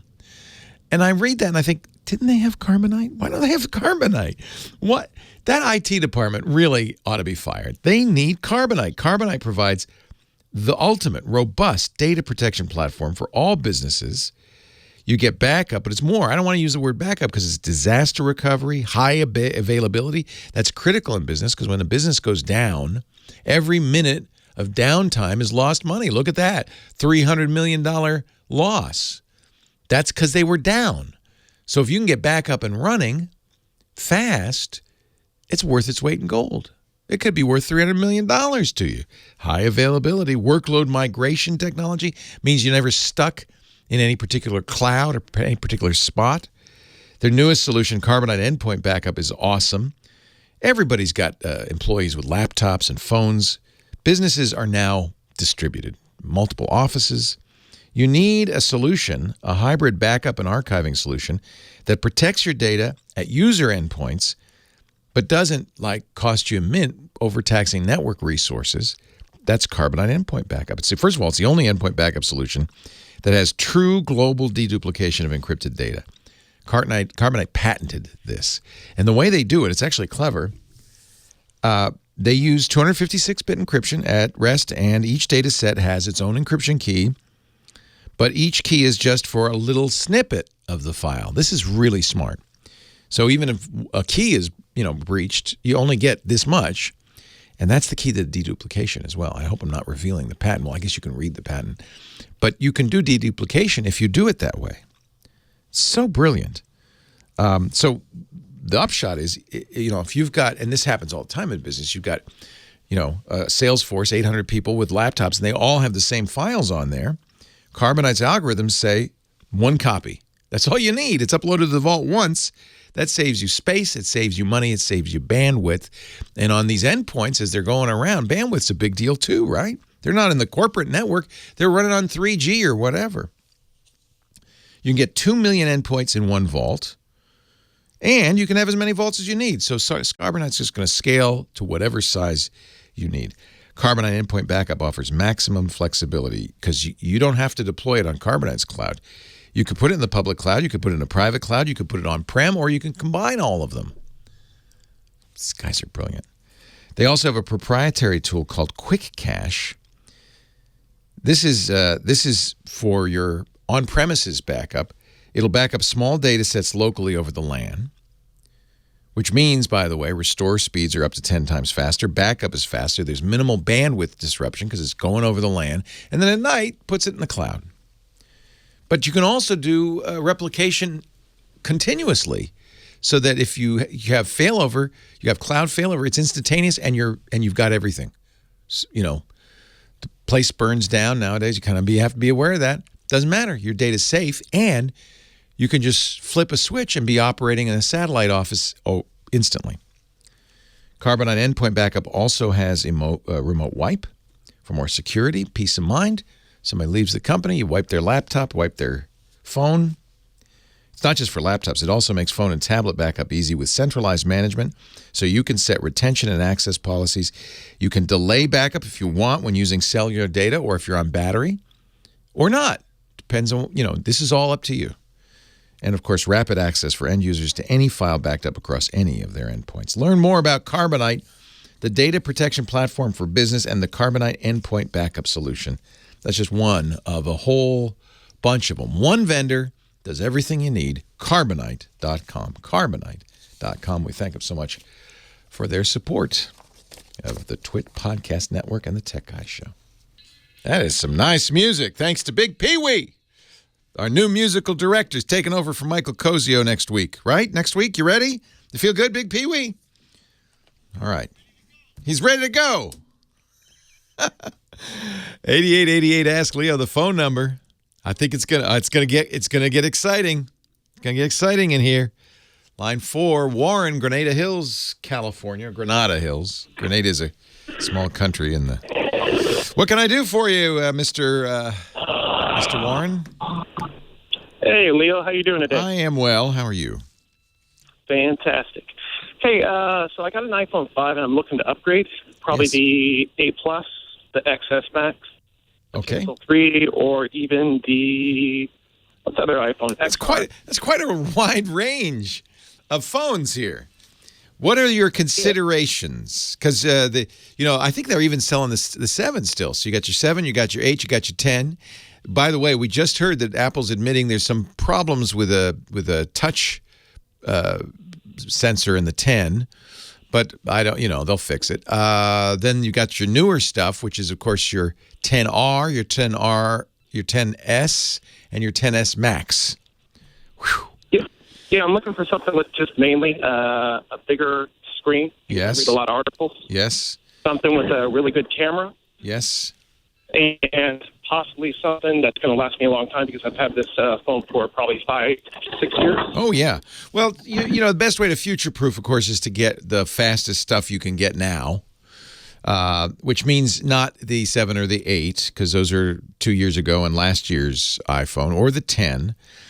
The biggest screen Apple makes is the 10S Max. It's a 6.5-inch screen. It's pretty big, and it's nice. But I think the 10R, in my opinion, is the sweet spot right now in Apple's lineup. It's in between the 10S and the 10S Max size-wise. It's 6.1 inches, so it's still a big phone. But because they've shrunk the frame around the screen, they call them the bezels, they've shrunk those, it doesn't feel that big in the hand.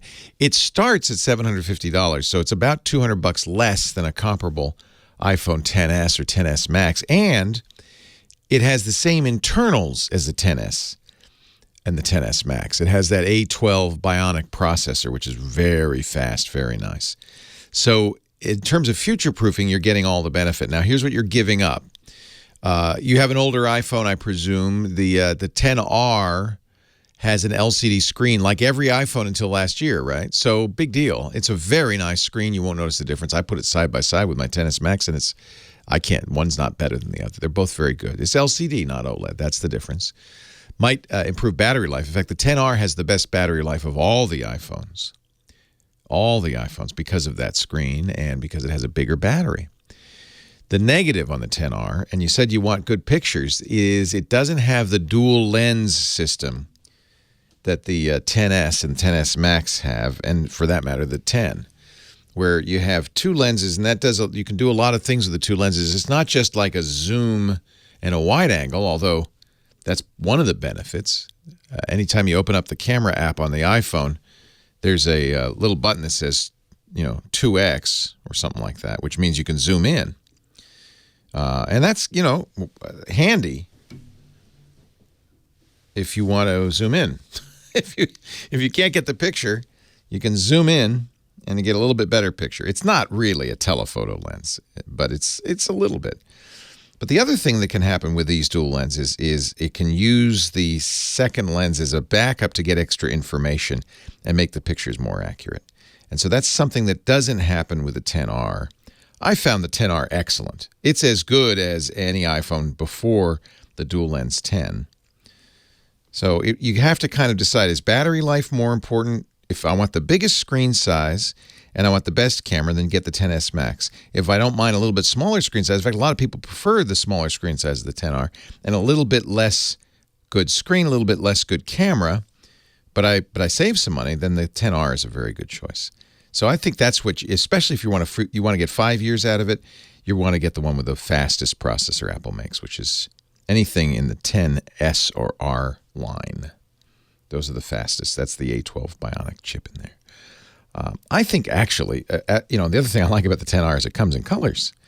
Black and white, yes, but banana phone yellow, coral, which is basically pink, and it has a product red, bright red. That's the one I got, and I like it. So I don't think you're giving up too much. And boy, the battery life is better. It's about an hour a day better in most of my uses. So I think that's the one I would go with. Enjoy your new phone. I like spending people's money. Much more fun than spending mine. I can tell you that. Jeff, Vancouver, Washington. Leo Laporte, the tech guy. Hi, Jeff. Hi. Hey. Say, do you remember when Windows 10 first launched and they were giving it away for free? How many years ago was that? Oh, about 3 years ago. Yeah, if you had a Windows 7 machine, the upgrade was free. And they did that for a year. They did it for a long time. It was released July 2015, and they did that until July 2016. So mine has been working fine up till this past Wednesday, and then all of a sudden it pops up, activate Windows now. Oh, no, Microsoft had a problem. They know this. Their activation server was doing this to some people. You're the first one I've talked to that had it actually happen, but I read the article that said Windows 10 activation, you may get a notice that your Windows needs to be activated. It's erroneous. Microsoft said it's going to fix this with an update. Jeff Jones, Senior Director at Microsoft, told ZDNet, "We're working to restore product activations for the limited number of affected Windows 10 Pro customers." So probably what will happen, Patch Tuesday is coming up this Tuesday. Yeah, I had one other question for you if you got time. So anyway, that'll go away. It's okay. It's okay. It should go away. They know about it. What's your other question? So my folks are elderly now, and we're probably going to have some in-care folks show up, and I wanted to document what time they show up or leave. And I know we've got that $20 webcam or the Ring video doorbell, and wondered if there's something maybe in between that would be better for documenting when they come and leave. Do you want video of inside the house too, or you just want to know when they come and go? I actually have a Echo Show for inside the house. Okay. Yeah, but that won't. So you can drop in on the show and see what's going on. And yeah, right. I mean, I think a lot of times parents might not like the idea of their kid having a camera in the house.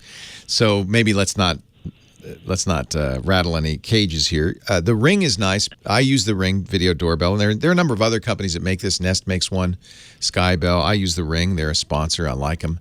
And what it does, it'll give you a notification on your phone when somebody rings the doorbell, but also when just somebody comes up the steps. And so I do use it exactly as you talked about. I know when people come to fix stuff, or when our housekeepers come and when they leave and all that stuff.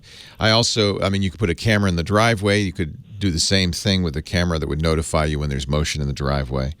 Does that Wisecam notify you too? The Wisecam does notifications too, yeah. But it's not an outdoor cam, so you'd have to put that pointing at the door somewhere inside the house. You need Wi-Fi for all three of these. I don't know if your folks have Wi-Fi, but any of these choices are good, and the Wisecam's cheap. Yeah, you don't even need you can do the $20 Wisecam, Wyzecam. I got it. Oh, you already have it. Yeah. Yeah, and you just point it at the door, and then you have to have the Wise software on your phone. And you turn on notifications on your phone. It'll tell me when they walk by. It'll tell you when there's motion, yeah. Oh, great. The only problem with that is if your parents it would also tell you when your parents walk by. Yeah, no problem. Yeah. The doorbell's nice because your parents probably aren't coming and going. Although, if they did, you would want to know that, right? Sometimes as people get older, they sometimes wander off. Yeah, they can barely get out of bed, so that's why the 8th are coming. Oh, I'm sorry, but you're a good boy. That's a good thing to do. My son always said, "Be nice to me. I'm choosing your nursing home." Yeah. I said, "Okay, son." Hey, Jeff, it's nice to talk to you. Okay. Don't worry about your Windows 10. It's going to be all right. They're going to fix that. Yeah, I love the Ring doorbell. There's so many good reasons. It sounds like Mom and Dad aren't so alert that they would use it themselves. Although I was thinking of getting it for my mom so she doesn't have to get up. Like if somebody rings a doorbell and they're just selling something, she can go away, because it has a speaker on it. So she, instead of having to get up, go to the door and see it's somebody selling something, and she could just open the app on her phone, see who's there. She could talk to them, and if it's a package, she said, I'm not dressed. Could you just leave the package there and I'll be right there? Thank you. And she keep an eye on it and all that stuff. So that's a real convenience.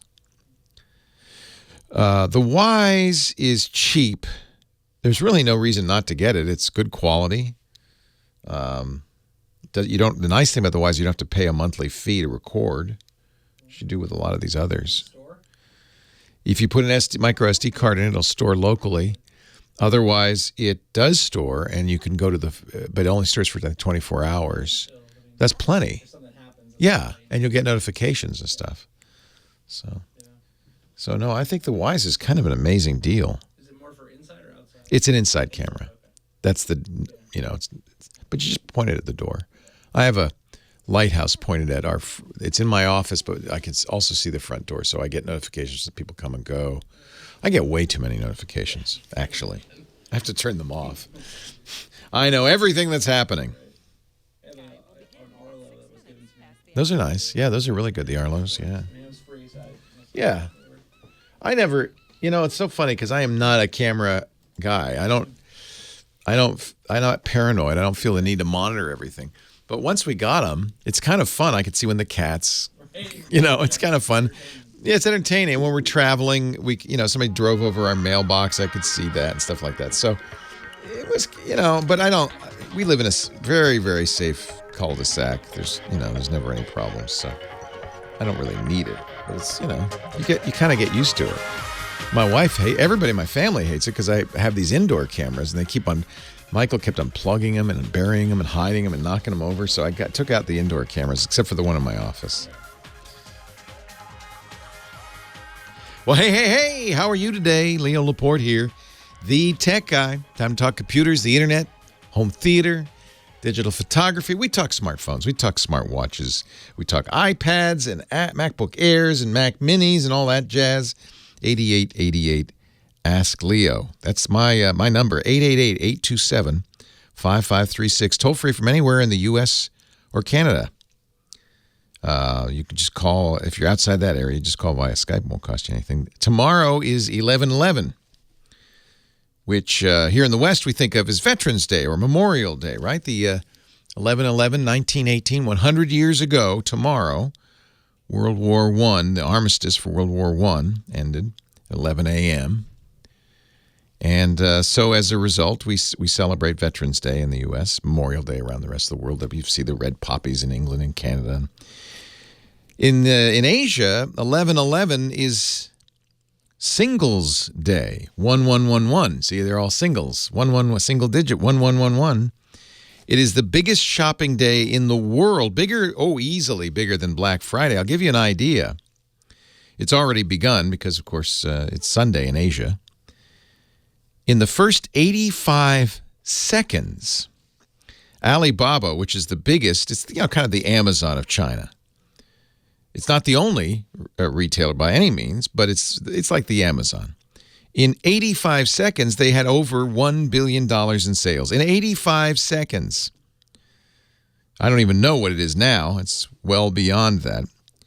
It's not a legal holiday. It's just kind of an informal day. Singles Day is the day that, you give gifts to your single friends, I guess. Alibaba started this in 2009. They started giving Singles Day discounts. And it kind of made it the Black Friday of Asia. Of course, a lot of people, including Amazon even, will see a huge amount of traffic. But Alibaba's the big one. They do live telecasts. They're selling everything from liquor to sports cars. It's a big deal. 57% of consumers in China buy overseas goods during the event. Well, actually, I take that back because the top 3 Singles Day shoppers. The Singles Day shoppers in China bought products from not so much China, Japan, the United States, and Australia. They love the international shopping. The biggest shopping day on the planet is going on right now. Why aren't you buying something? 88. I guess, could you go? I mean, I don't know. Can you go to, I guess you can. You can buy stuff from Alibaba. You can go now and see if there's some good discounts. I don't know. 8888, ask Leo. JT on the line from Irvine, California. Staying safe, JT? Hey, Leo. How's it going, man? It's going well. How are you? Yeah, I'm doing well. Thank you. Thanks for taking my call. Long-time listener, first-time caller. Very nice. Welcome. Yeah, nice to talk to you. So, hey, with the Thanksgiving coming up, I was in the market for some smart home gadgets. I wanted to get your thoughts on it. What do you want to do with in your smart home? Yeah, so I have a Nest thermostat already. I have a Ring doorbell. I have a Google Home Hub. What I was looking for is a smart lock. Yes. So August, there's quite a few. Schlage, August. I think I like the August the best. But I'm going to refer you to one of my colleagues, Stacy Higginbotham, who does a lot of IoT stuff, and she has a very nice website called Stacy on IoT. It's stacyoniot.com, where she reviews a ton of stuff, including door locks. And I think Stacy absolutely has her finger on the pulse. She knows exactly what's good and what's bad about all these things. I'm a big fan. I think that she likes the August the best, but I would go look at her reviews and see. And then the other place, of course, that's owned by the New York Times. It's kind of the big review site these days. It's funny how times have changed. It used to be people would go to PC Magazine for these kinds of reviews, but those sites have dwindled away. The Wirecutter is the king of the hill in this, and they also have a door lock recommendations. Let me just see what the best smart lock. Oh, this is one I had not heard of. They say the Kwikset Kevo, Kevo. Now, here's a couple of things to think about is, first of all, how you want it to work. One of the reasons I like the August, I don't have one at home, by the way, but one of the reasons I think the August is a good choice is you can open it from your phone anywhere. So if somebody comes to the door, now the August is designed for an existing deadbolt, so it's actually good for apartment dwellers as well. And it works with everything that you just mentioned, so that's nice. It's very, very compatible. Okay. But you can also have the one with the keypad. Yes, the August has. They have some with keypad. Schlage also has a keypad. Quickset makes them with a keypad. So if that's what you want, yeah, I like the idea of a keypad. And most of these will also use a key if you get stuck, or at least some of them. I was hoping to travel without a key, right? Right. But you don't need a key, of course. But the idea is you can use the Kivo, for instance. You can use a standard key, a wireless fob, or a smartphone app. So I think that's one of the reasons that the Wirecutter likes it. It's the most flexible solution. I think the Augusts are pretty good if you want it to be able to do things like unlock the door when you're not home for a repairman, or lock the door if you think you forgot it. I think a lot of people like it for that reason. There is an August keypad, so if you want to have a keypad, you know this is great for is Airbnbs, for instance. You can give the renters access. They don't have to have the August app. You can say, hey, the number is 1234, and let them in. Yeah, so I remember looking at the August lock on Amazon, and I think it had some mixed reviews. How much should I be reading into those reviews? I trust Amazon reviews, and in fact, I don't buy anything without reading Amazon reviews. But I would go to the Wirecutter first, and then from what you've learned at the Wirecutter or StacyOnIoT.com, then go and you'll be able to read those reviews, I think, a little bit more critically. Because remember that some of those reviews are from, I think, it used to be we'd say, competitors are putting negative reviews up, or the vendors putting unusually positive reviews up. I think that's less the problem nowadays. You can kind of tell when it's one of those. Then there is a certain category of person who's just extremely picky, more so than you and me. Now, those people it's good to read their reviews, but you have to kind of understand their mindset, which is they want, if it's not exactly perfect, exactly right. And I see this a lot with smartphones particularly. If you go on Reddit and you read reviews of smartphones, there is always that guy. Well, I don't know. The screen had, light bleed, and it was slightly pink, and then the speakers sounded funny, and your rice would dance on the back. And it's like, you got to really take those with a grain of rice or salt, as the case may be. Okay, somebody's always complaining. You'll know, you can tell there's finicky people where they're complaining about silly things. The Wirecutter is reliable. They did mention that the keypad sometimes forgets and has to be rebooted. That's not good. They also say battery life isn't great. So, maybe August isn't quite the best one. Take a look at this. I have never heard of it. I haven't tried it. The Quickset Kivo, Kevo, second generation. This is the one the Wirecutter picked. But sometimes the Wirecutter picks stuff because it's cheap. It's $160, which is the least of all of these. But, that's not too bad. You also have to consider what you're replacing. Are you going to take the whole lock out, or are you going to add it to an existing lock, that kind of thing? No, I have the regular bolt. A bolt. The top. August will upgrade your existing deadbolt. Okay. But the Quickset, it's kind of interesting. I read the reviews. My answer isn't going to be as valuable as those reviews, frankly. That's the key on that.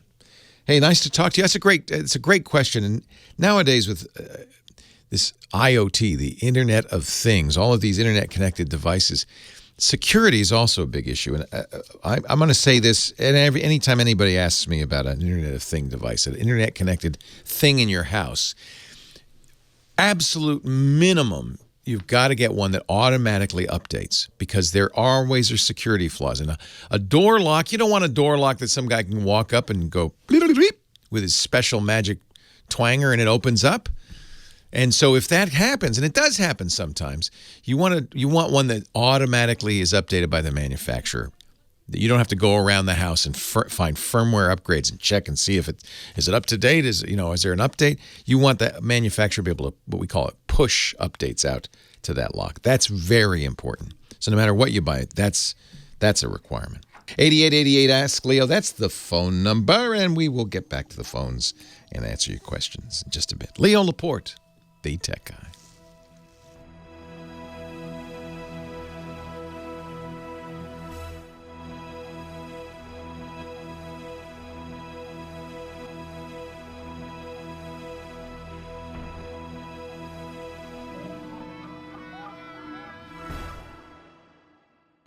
Leo Laporte, the tech guy. 8888 Ask Leo. Mike in Culver City's next. Hey, Mike, Leo Laporte here. Welcome. Neil, I have. Well, thank you very much for your show too. You have saved my bacon so many times. Well, send some bacon my way. I love bacon. Well, it's actually my family. So many family members. You just logarithmically explodes. So does your wisdom. Thank you. Anyway, I don't want to be fast here. I have a Moto G4 that has been recently, it's like 2 years old. I'm a 20 to 80% charged life. I'm reading in articles. That's what I should be doing instead of, I thought for sure I heard you over the years say, always leave, when you're not using them, to leave them plugged in, right? Yeah. What are these articles? There's a lot. There's a lot of lore about lithium-ion batteries, and I'm not even convinced that we understand how they work. Okay. You can go to, there's a site, and this is where I get my information from, called Battery University. If you really care, you can read about the chemistry and get all sorts of information. But one thing that's missing from all of this lore is what the Motorola is doing to keep the battery conditioned. So there's some things that are bad for lithium-ion batteries. Heat and cold, right? Overcharging is really bad. In fact, if you overcharge too much, it'll blow up. But and also fully depleting it is not good for it. But almost all devices nowadays, anything decent, except for maybe those hoverboards that we were buying a couple of years ago, will have protection against overcharge. They will, attempt to keep those battery temperatures. Mike Tesla has all sorts of heating and cooling elements to keep the battery at a nominal temperature. The bottom line, first of all, is that phone's only 2 years old.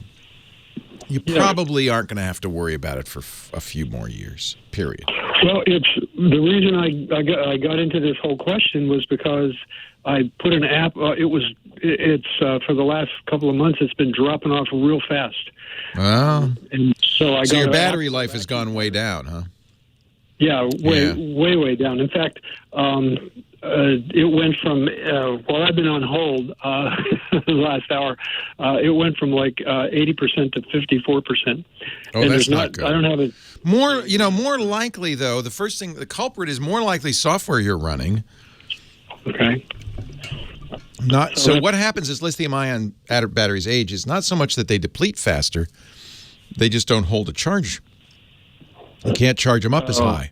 So if your phone is depleting fast, that's not the battery. Probably. It could be. But it's most likely there's an app or two on there that are really eating the battery cycles. So the capacity going down is normal. If you want to read the Battery University article, I'll put a link in the show notes. How to prolong lithium-based batteries. I'll give you the thumbnail though, because it's complicated, and it also doesn't really take into account what kind of circuitry you might have in your device. Leaving the device plugged in is fine, because what happens is you get micro charge and discharges. It will not. You get a certain number on a lithium-ion battery of charges and discharges, typically around 500. But that's a one all the way down and all the way up. So if you're doing, 1/100th and charged down and 1/100th charged up, that's fine. If you're going to store it, they say store it at about half capacity, 50%. That's about it. That's about it. Okay, but great. if you read all of this, the main thing is keep it from getting too hot or too cold. Don't let it drain all the way. That is probably the thing you really have to watch out for. You can't overcharge it on a modern device. Okay, great. All right. Well, thank you. Can I ask you another quick question? Yeah, of course. This is more point me to a resource because I know this has got to be a god-awful complicated answer. I decided many years ago when Win 10 first came out, and I had Windows 7 Pro. I was real happy with it.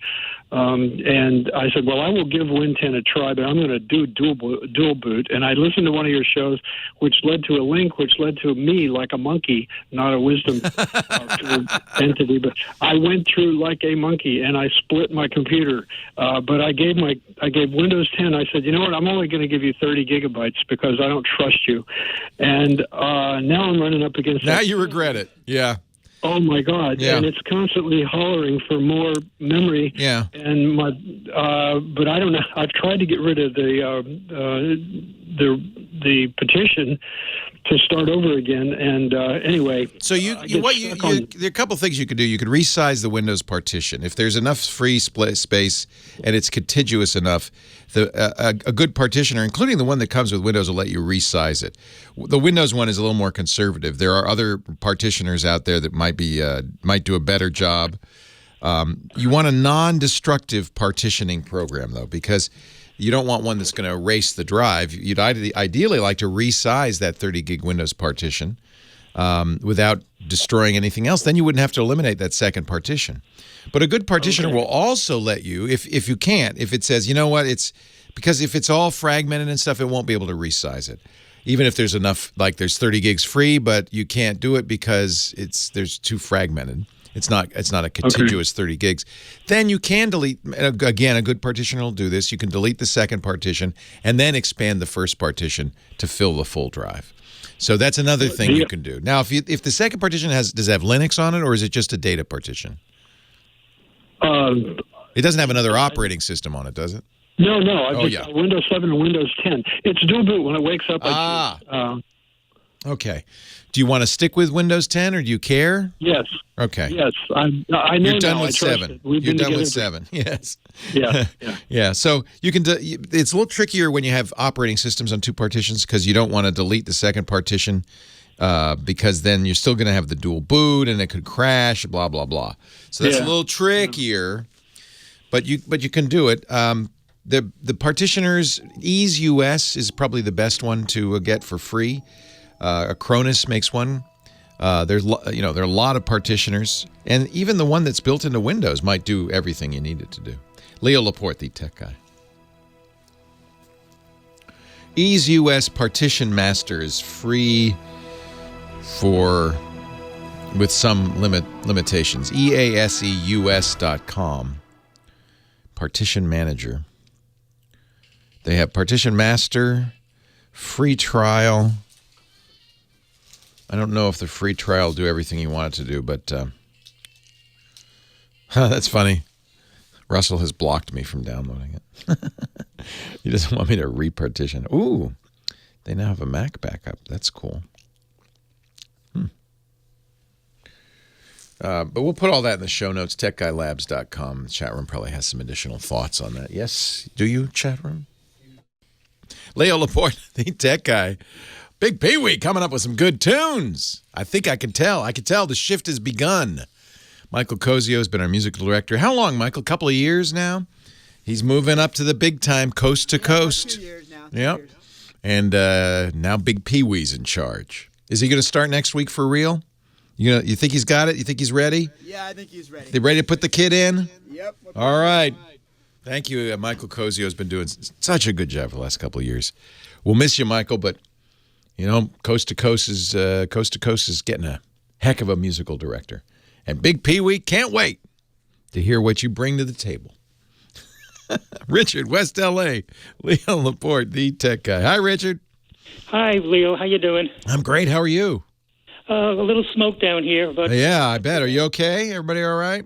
As far as I know, I hope so. Yeah. Leo, the other day I saw a tweet that seemed to be linked to a New York Times op-ed piece written by the San Jose mayor about students getting under city light poles to do their homework using Li-Fi. Have you heard of this?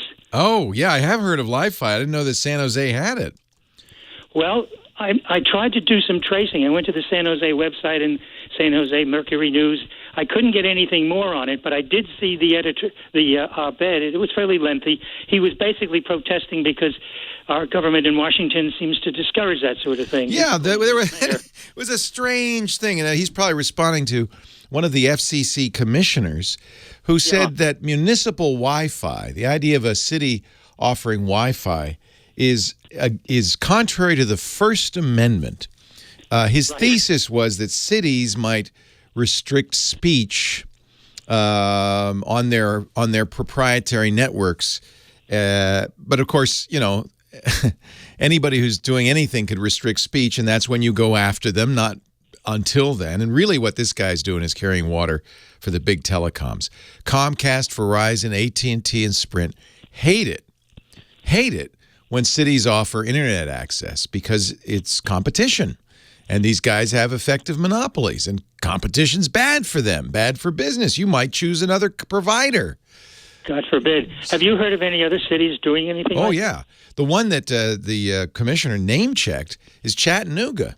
Chattanooga has been doing broadband over power lines. The local power company has been offering really great gigabit broadband service in Chattanooga.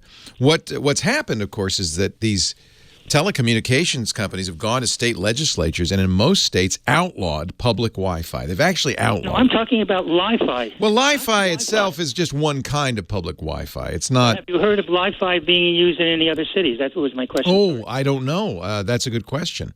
Probably. I mean, it's not a particularly unusual technology. You've already. Here's the deal with Li-Fi. You've got wires already going to the lamps, right? And so you can use those wires to carry internet. So you've got a backhaul. And then Li-Fi uses the light instead of, radio frequency, uses the light to transmit. So Wi-Fi uses RF. It's all RF in a way, and the light can do apparently higher bandwidth in areas where Wi-Fi wouldn't be a good thing. For instance, in a hospital, sometimes Wi-Fi is banned or doesn't work very well because of the electromagnetic interference from some of the high-tech medical machines. Campuses may use Li-Fi because it works better but the problem is, of course, you have to be within the visible light, right? So, but I understand that the download speed is 100 times faster than the Wi-Fi. Potentially, they say, yeah, because they're using LEDs. LEDs already are blinking. You can't see them. They blink at a very high rate. You can't see it.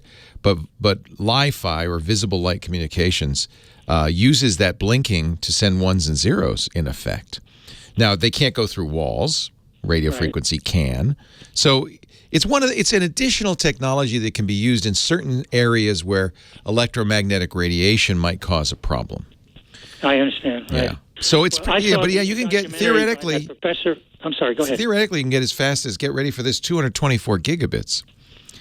Well, this Professor Haas in the University of Edinburgh had a documentary about it 2 years ago, and I've been waiting to see when and if we would adopt it somewhere here. And apparently kids are gathering under light stanchions in San Jose. But that's the problem. Doing their homework. You have to gather under the light stanchion. Yeah. You can't go back to your dorm room and use it because it has to be within the, in the pool of light cast by this. So it's cool. Yeah, you can watch Professor Haas's TED Talk. He gave a TED Talk on this about 7 years ago. Yeah. And he's the one who's coined the term Li-Fi. And there's a company called Pure Li-Fi, but really it's visible light communications. If you think about it, it's just flickering so fast that you can't see it. But a computer with the proper receiver, that's the other problem, of course. You have to have a special Li-Fi receiver, and it has to be able to see the light. Right. So that's what I heard, yeah. Line of sight is not necessary. You can get fast Li-Fi by reflection, but it's not as fast as the direct thing. So it's it's a specialty.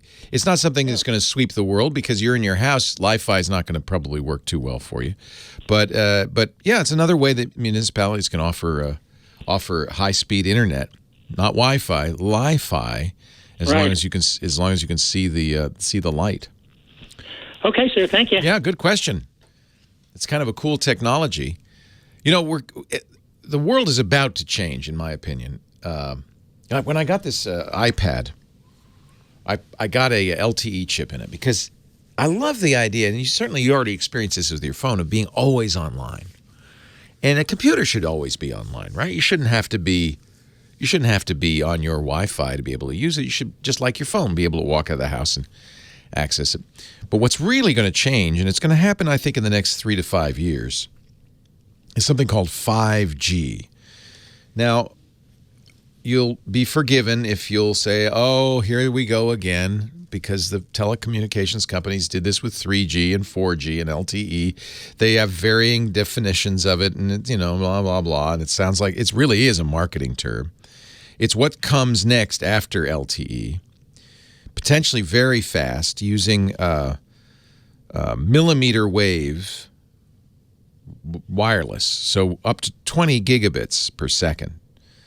Now you may say, well, am I going to get all of that? No, that'll be shared probably. But still, even if you could get just a gigabit walking down the street, you'd be pretty darn happy.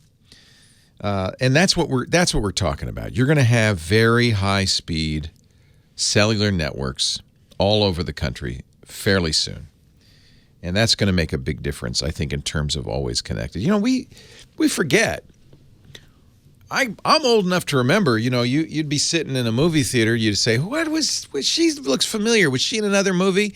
And your wife would say, dummy, she was in The Birds. And you'd go, no, I don't think that's Tippi Hedren. Yes, it is, dummy. And you just have to argue the whole time and drive everybody in the movie theater crazy.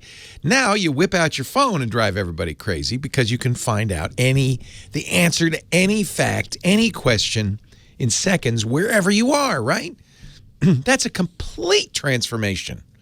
It changes things that we don't even understand or know about. It makes facts, which used to have a real value. If you had a fact at your fingertips, that had a real value. I know, because I used to have a very good memory, and that was I had facts at my fingertips. Now you just Google it. Nobody needs to know a fact. What happened in 1066? I don't know. Google it. So that's really changed a lot of what we think of as intelligence, information. It turns out understanding a fact is more important than knowing the fact. Being able to contextualize it and synthesize new ideas from existing ideas, that's more valuable. And I think 5G is going to do the same thing in the next couple of years. It's going to just transform the way we think of information. Leo Laporte, the tech guy.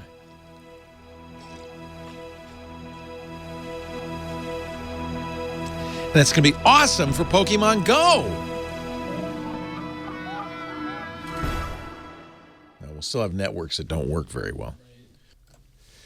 Tech Guy Podcast brought to you today by Capterra. Don't call the Tech Guy Podcast.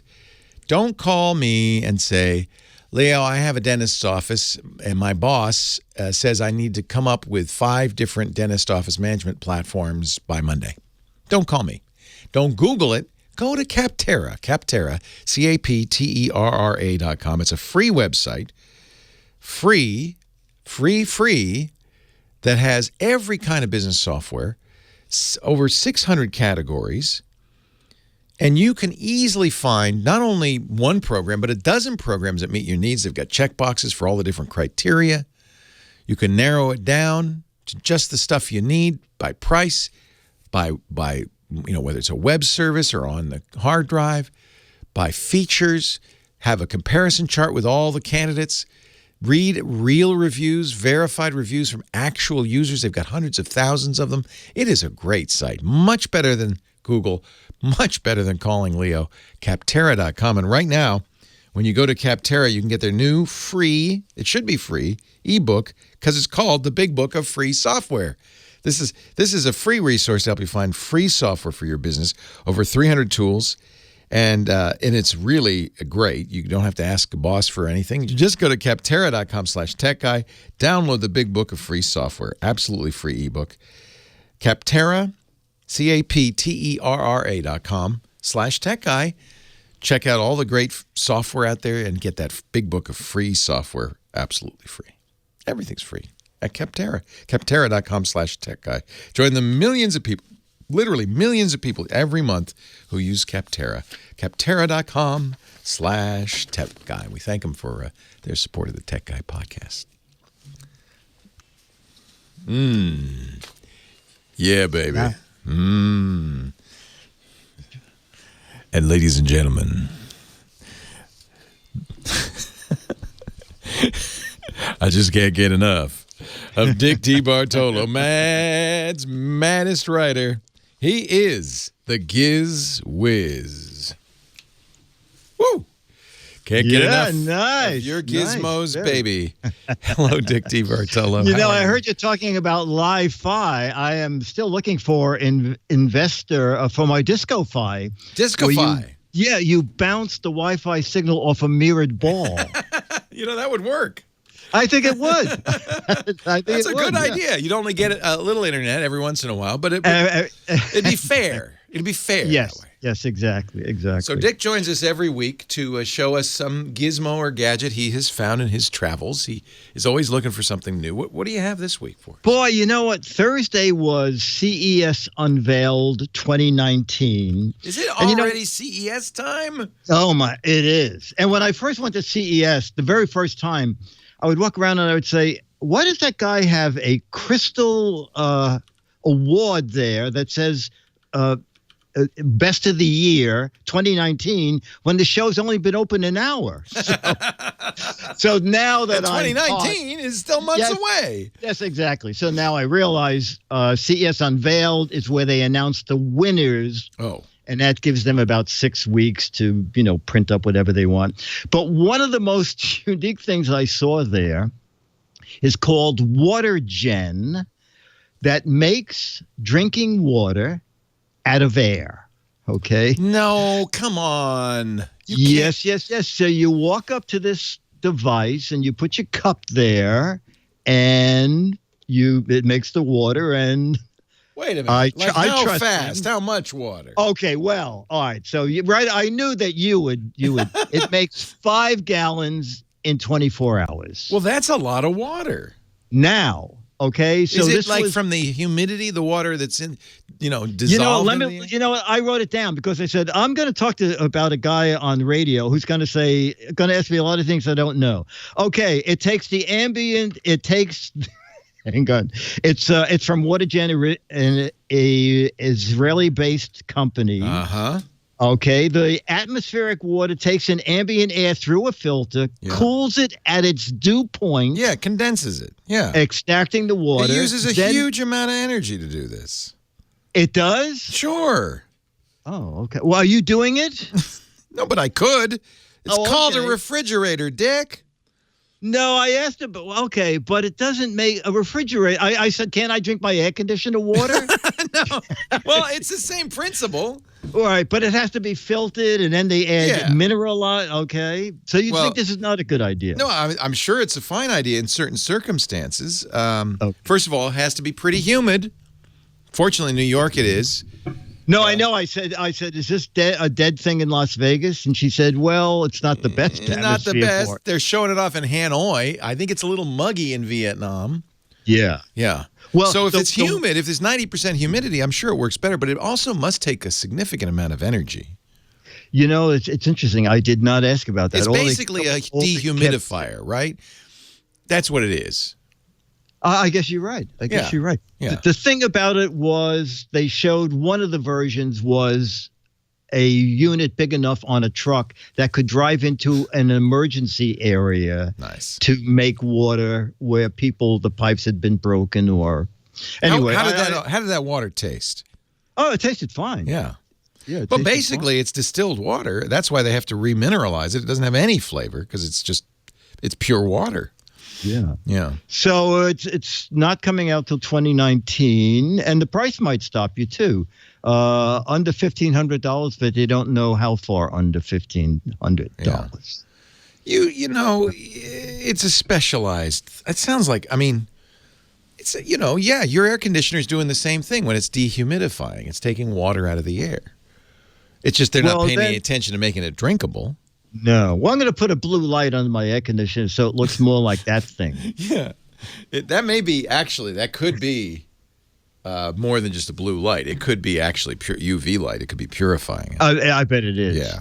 Yeah. I bet it is. Well, that's it. I've heard about this for a while. I'm glad to see they're making it. And certainly there are areas where, this would be great, but it has to be humid. And unfortunately, a lot of the places where water is scarce. Most needed, yes. It's pretty dry. That's kind of the deal. So, because where it's humid, I mean, it's going to rain and stuff, right? I don't know. Maybe I'm wrong. I don't know. I didn't put your name on the list to get one, so it's okay. Thank you. I suspected I was missing something. It takes a lot of energy to do this. Yeah, that was interesting. When she said you just plug it in, I didn't ask. You just plug it in. how much is that water going to cost you? You'd be better off going down to Walmart and putting your jug under one of those things they have there, those jug filler things. GizWiz.biz. You can read all about it. The Water Gen. It's right there if you click the button that says the GizWiz visits the tech guy. But don't make that the end of your visit. No, by no means. Browse around. There's lots of good stuff, including the What the Heck Is It contest. What is that? I don't know. It's a brand new contest started November 1st. You have a couple of months to figure out what that close-up picture of a gizmo or gadget is if you can. Send Dick the entry. All the details are on the website. You can win an autographed copy of Mad Magazine. Who autographs those, Dick? My dog Charlie. Okay, that's good. He's got my handwriting down perfectly. You need an auto pen. I do. Oh, is there such a thing? Oh, yeah. I'm missing it then. Oh, yeah. The president uses it to sign things. Oh, then I don't want his. Well, every president uses it. Oh, okay. Not just this president. Okay. All presidents. Actually, I think Mr. Trump loves signing his name. He uses those big Sharpies. I think so too. He doesn't sign it unless there's a camera running. He loves that. So I bet he doesn't use an auto pen. Yeah. Dick DeBartolo, Mad's Maddest Writer. You can also see his podcast at gizwiz.tv. It's good stuff. Yes, sir. I thank you, my friend. Oh, thank you, buddy. I'll see you next week. See you next week. Okay. Always got the good stuff, and, we always play the disco. Big P, we got that message right away. Got to play the disco going into Dick DeBartolo. We don't know why. It's just for historical reasons. That's what we do. Let's see if I can get one more quick call in here. Ron in Southfield, Michigan. Hello, Ron. Hey, Leo. I got about a minute. What can I do for you today? I need you to help me decide whether I'm going to buy a MacBook Air or a MacBook Pro. Oh, boy. That'll take more than a minute. If you have a need for speed, you really want the MacBook Pro. But if you don't mind a little bit slower with better battery life, this is really an all-day battery life, this MacBook Air, and a lot lighter and easier to carry around. I actually love the MacBook Air. The MacBook Pro is for people who need a lot of performance. Let me tell you about what I've boiled it down to. Well, hold on a second. You're going to have to do that off the air because the magic sound tells me it's time to say goodbye for the day. I hope you enjoyed the show. Thank you for being here. We'll see you next time. Leo Laporte, the Tech Guy. Well, that's it for the Tech Guy Show for today. Thank you so much for being here. And don't forget, TWIT, T-W-I-T. It stands for This Week in Tech, and you'll find it at twit.tv, including the podcasts for this show. We talk about Windows on Windows Weekly, Macintosh on Mac Break Weekly, iPads, iPhones, Apple Watches on iOS Today, security on Security Now. I mean, I can go on and on and on. And, of course, the big show every Sunday afternoon, This Week in Tech. You'll find it all at twit.tv. And I'll be back next week with another great Tech Guys show. Thanks for joining me. We'll see you next time.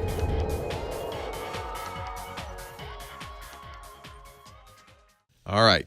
So we still have time, Ron. What can I do? So you've boiled it down to what? Okay. So, well, first of all, I can get a MacBook Pro for $200 off at Best Buy. Okay. Is it the 2018 MacBook Pros or is it? It's the lesser. It's the one that doesn't have the touchpad on it. They call that the MacBook Escape because it has an actual escape key. Yeah. Right. Now, what it's boiled down to me is this T2 chip. Yes, that's right. The Escape doesn't have one. Yes, it doesn't have that. And the Air does. And so I'm reading articles about this, and it's talking about this is the jackknife of chips. It's some kind of DSP chip, and it does encryption, and it does security, and it's doing audio filtering, and it's like, it's like cooking breakfast for you in the morning. It does everything. It does everything. All the new Macs, except for that MacBook Escape, have a T2 in it. And all Macs going forward, including iOS devices, will have a T2. It's an ARM chip. It's an Apple-designed chip, and it's primarily used as a secure enclave. So your fingerprint's stored there, anything like your disk encryption stored there. But as you said, it also, because they've got extra horsepower, It can do things like on the Touch Bar Mac, it runs that whole second screen Mac. It does sound, you're right. It also does something that makes it very, Apple's hard drives very fast and cheap for Apple, not for you. They don't need a disk controller on their hard drives. They could put bare NAND flash in there, and the T2 is the disk controller. So it does a ton of stuff on the Macintosh. Yeah. But here's the thing that I would consider. You don't need a T2 unless you want fingerprint. Well, I'm afraid of what's going to come maybe in the Bingo. next Mac OS. Bingo. OS. That's what I think, too. So even though it's not a huge cost to them, they don't like it that people put Mac OS on non-Apple hardware. They're a hardware company. So I wouldn't be surprised if at some point, it won't happen right away because there's a lot of old Macs, but at some point, maybe not the next version of OS X, maybe the next version after that, it's going to check to see if you have a T2 chip. That'll keep the Hackintoshes, that'll put them out of business. Yeah. Now, the hard drive on the Pro, on the lesser Pro, the Escape, is like 20% fast. Not the hard drive, the processor chip is about 20% faster. This is actually, a lot of people pointed out that even without the $200 discount, you can get the MacBook Escape for only about $100 more than a comparably equipped MacBook Air. So what you're buying the Air for is a couple of things. That T2 chip for sure, fingerprint, I love being able to unlock with fingerprint. That's great. Yeah. You're also getting a much lighter, thinner package. Apple used to be very easy to choose a Mac. Apple's really muddied the waters now. They have too many different SKUs. But they put some kind of membrane under the keyboard for this too, didn't they? Yeah, the MacBook Escapes, if they're 2018, will have those. That's the newer Butterfly. All the new MacBook Pros have this little membrane. That's because people were eating food and getting crumbs underneath, and it was a very expensive repair. Mm-hmm. It also happens to make that a little bit. I do not like these keyboards, but it's a little bit better than the ones without the membrane. It's a little, in my opinion. You should absolutely try both keyboards if you can. Go to an Apple store or somewhere. Try both keyboards. Make sure you can live with it. Most people think it's fine, but I like a little more travel. Say again? Yeah. I was just going to say the travel is like half a millimeter. There's very little travel. Right. It's hard for me to be accurate. But I want to buy some MacBook something or other. I think you'd like the Air, to be honest. The biggest difference is you are getting a faster processor. You're getting a better processor in the MacBook Escape than you are in the Air. But I think the MacBook Air is super elegant, super light. I like having physical function keys. Oh, actually, you still get them, don't you, on the Escape? So, yeah. But you don't get the fingerprint.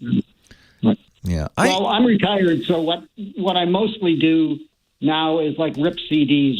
That's about the most strenuous thing I do on my computer. Well, in both cases, you're going to have to buy an external super drive. And I just ripped I haven't ripped CDs in years, but I just got the new Beatles White Album 50th anniversary or 60th anniversary, and I ripped those because it came on CDs. So I had to find my super drive in the closet, pull it out, and plug it in. But it works. You can buy a USB CD or DVD burner. So I have to rip everything to FLAC, and then that's exactly what I did. Yep, that's exactly what I did, and then I put the CD away. You just don't trust streaming services. Yeah, no, I'm with you. I do it myself. I do the same thing. The keyboards are the same. You do get a fingerprint on the MacBook Air. It's thinner and lighter. It's slower, but it's not so slow given what you do that you're going to notice it. It's fast enough.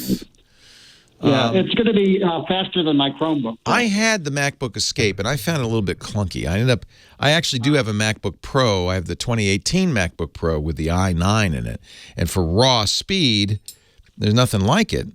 But I don't really, the truth is, I'll probably end up carrying the MacBook Air everywhere because it's so much lighter and thinner. It's just very compact. It's kind of pretty. Right. It's a pretty notebook. Right. So. Right. Well, I appreciate it. Yeah, I think your instinct that T2 may end up being more important than Apple's saying. Now, I floated that for my about that. I floated that for my colleagues at MacBreak Weekly, and they say, "Oh no, Apple would never do that. Too many people have non-T2 Macs, and Hackintoshes don't really represent a threat to Apple's business. That may be true. Well, what about in the future if they offer better audio because they're using the chip? No, that won't. I don't think that'll happen. No. I'm just worried that the upgrade cycle will be dependent upon that chip, and that's what I'm worried about. Yeah, it might be. At some point, they may say, the next Mac OS requires a T2. By then, they'll be on the T3 or T4, of course. Yeah. So, right. This is really the beginning of ARM on Macs. I think the biggest change, frankly, is going to happen in a couple of years when they stop using Intel chips. That's the cliff that everybody's going to go off. And that's going to happen I predict by 2020. I couldn't afford the iPad that you got. I bought it's ridiculous.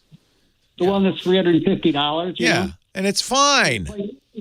Yeah, it replaces my Air, my one. Yeah. And it's like at least twice as fast. It looks exactly the same. But it's much smoother, when you're surfing the internet or anything like that. So. Yeah. No, I think it's fine. I have to buy all this stuff to review it. That's my story, and I'm sticking to it. And I have a Surface, but I frankly don't use the touch screen that much, except maybe to pinch to zoom or something. Yeah. But I guess you can do that now on a trackpad. Yeah. The only time I ever really use a touch on a Mac, or wish I had a touch, is like hitting a OK button. For some reason, I'll do that on a Windows machine. I'll hit the OK button. Right. But you're right. It takes your hands off the keyboard, off the trackpad, off the mouse. Your hands are in position and can do everything you really want to do. So, I wish Apple put touch on Mac OS, but I can, it's not the end of the world.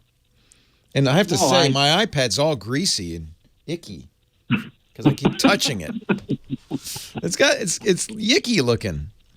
So that's the nice thing about this new iPad was that all my old cases fit it. So yeah, that's right. This one, no. Yeah. These. I don't think anything would fit it. You'd have to get everything new. Yeah, except it's Bluetooth, the connection to the keyboard. So you were smart. You saved a lot of money and didn't give up, really, frankly, much at all. Well, I could buy the expensive stuff, but I feel like I have to go back and work if I do that. You're like my mom. She has all this money in the bank, but she's a Scot, and she just won't spend a penny. Not a penny. So I have to give her all the new stuff. Yeah, and I'm a tech geek from way back, so I buy this stuff even if I don't need it. So. Well, that's right. It's kind of fun. I mean, anybody like you and me who's been doing this for a while, it's a mind-boggling, really. It's hard to kind of remember how much has changed. But you look at these iPads, wow. I don't need this stuff. I mean, I've got Windows machines. Of course you don't need it. No one needs it. No one needs it. Your phone is probably, the phone is a perfectly good computer. That's all anybody needs. Yeah. You can surf the web. I want to use Mac OS again. I love Mac. You know what? You're going to love it. If you're a geek, the fact that I can drop out to the command line, and I mean, to me, that's huge. Right. So I'm looking forward to that's the one thing that's missing from me for Windows is a good Unix-style command line. I really like that. Mm-hmm. I need it. Well, I'm annoyed because they tried to blend a desktop with a tablet together, and you got these tiles that show up, and you don't want them. You just want the desktop, and then you got this floppy cover that's flopping around when it's on your lap. I know what you mean. You're gonna. You know what? You should go to the store and play with.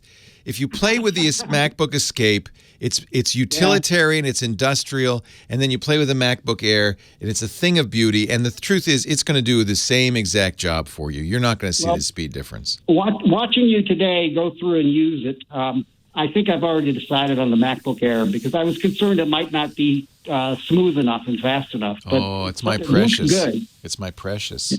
It's Mom's home cooking.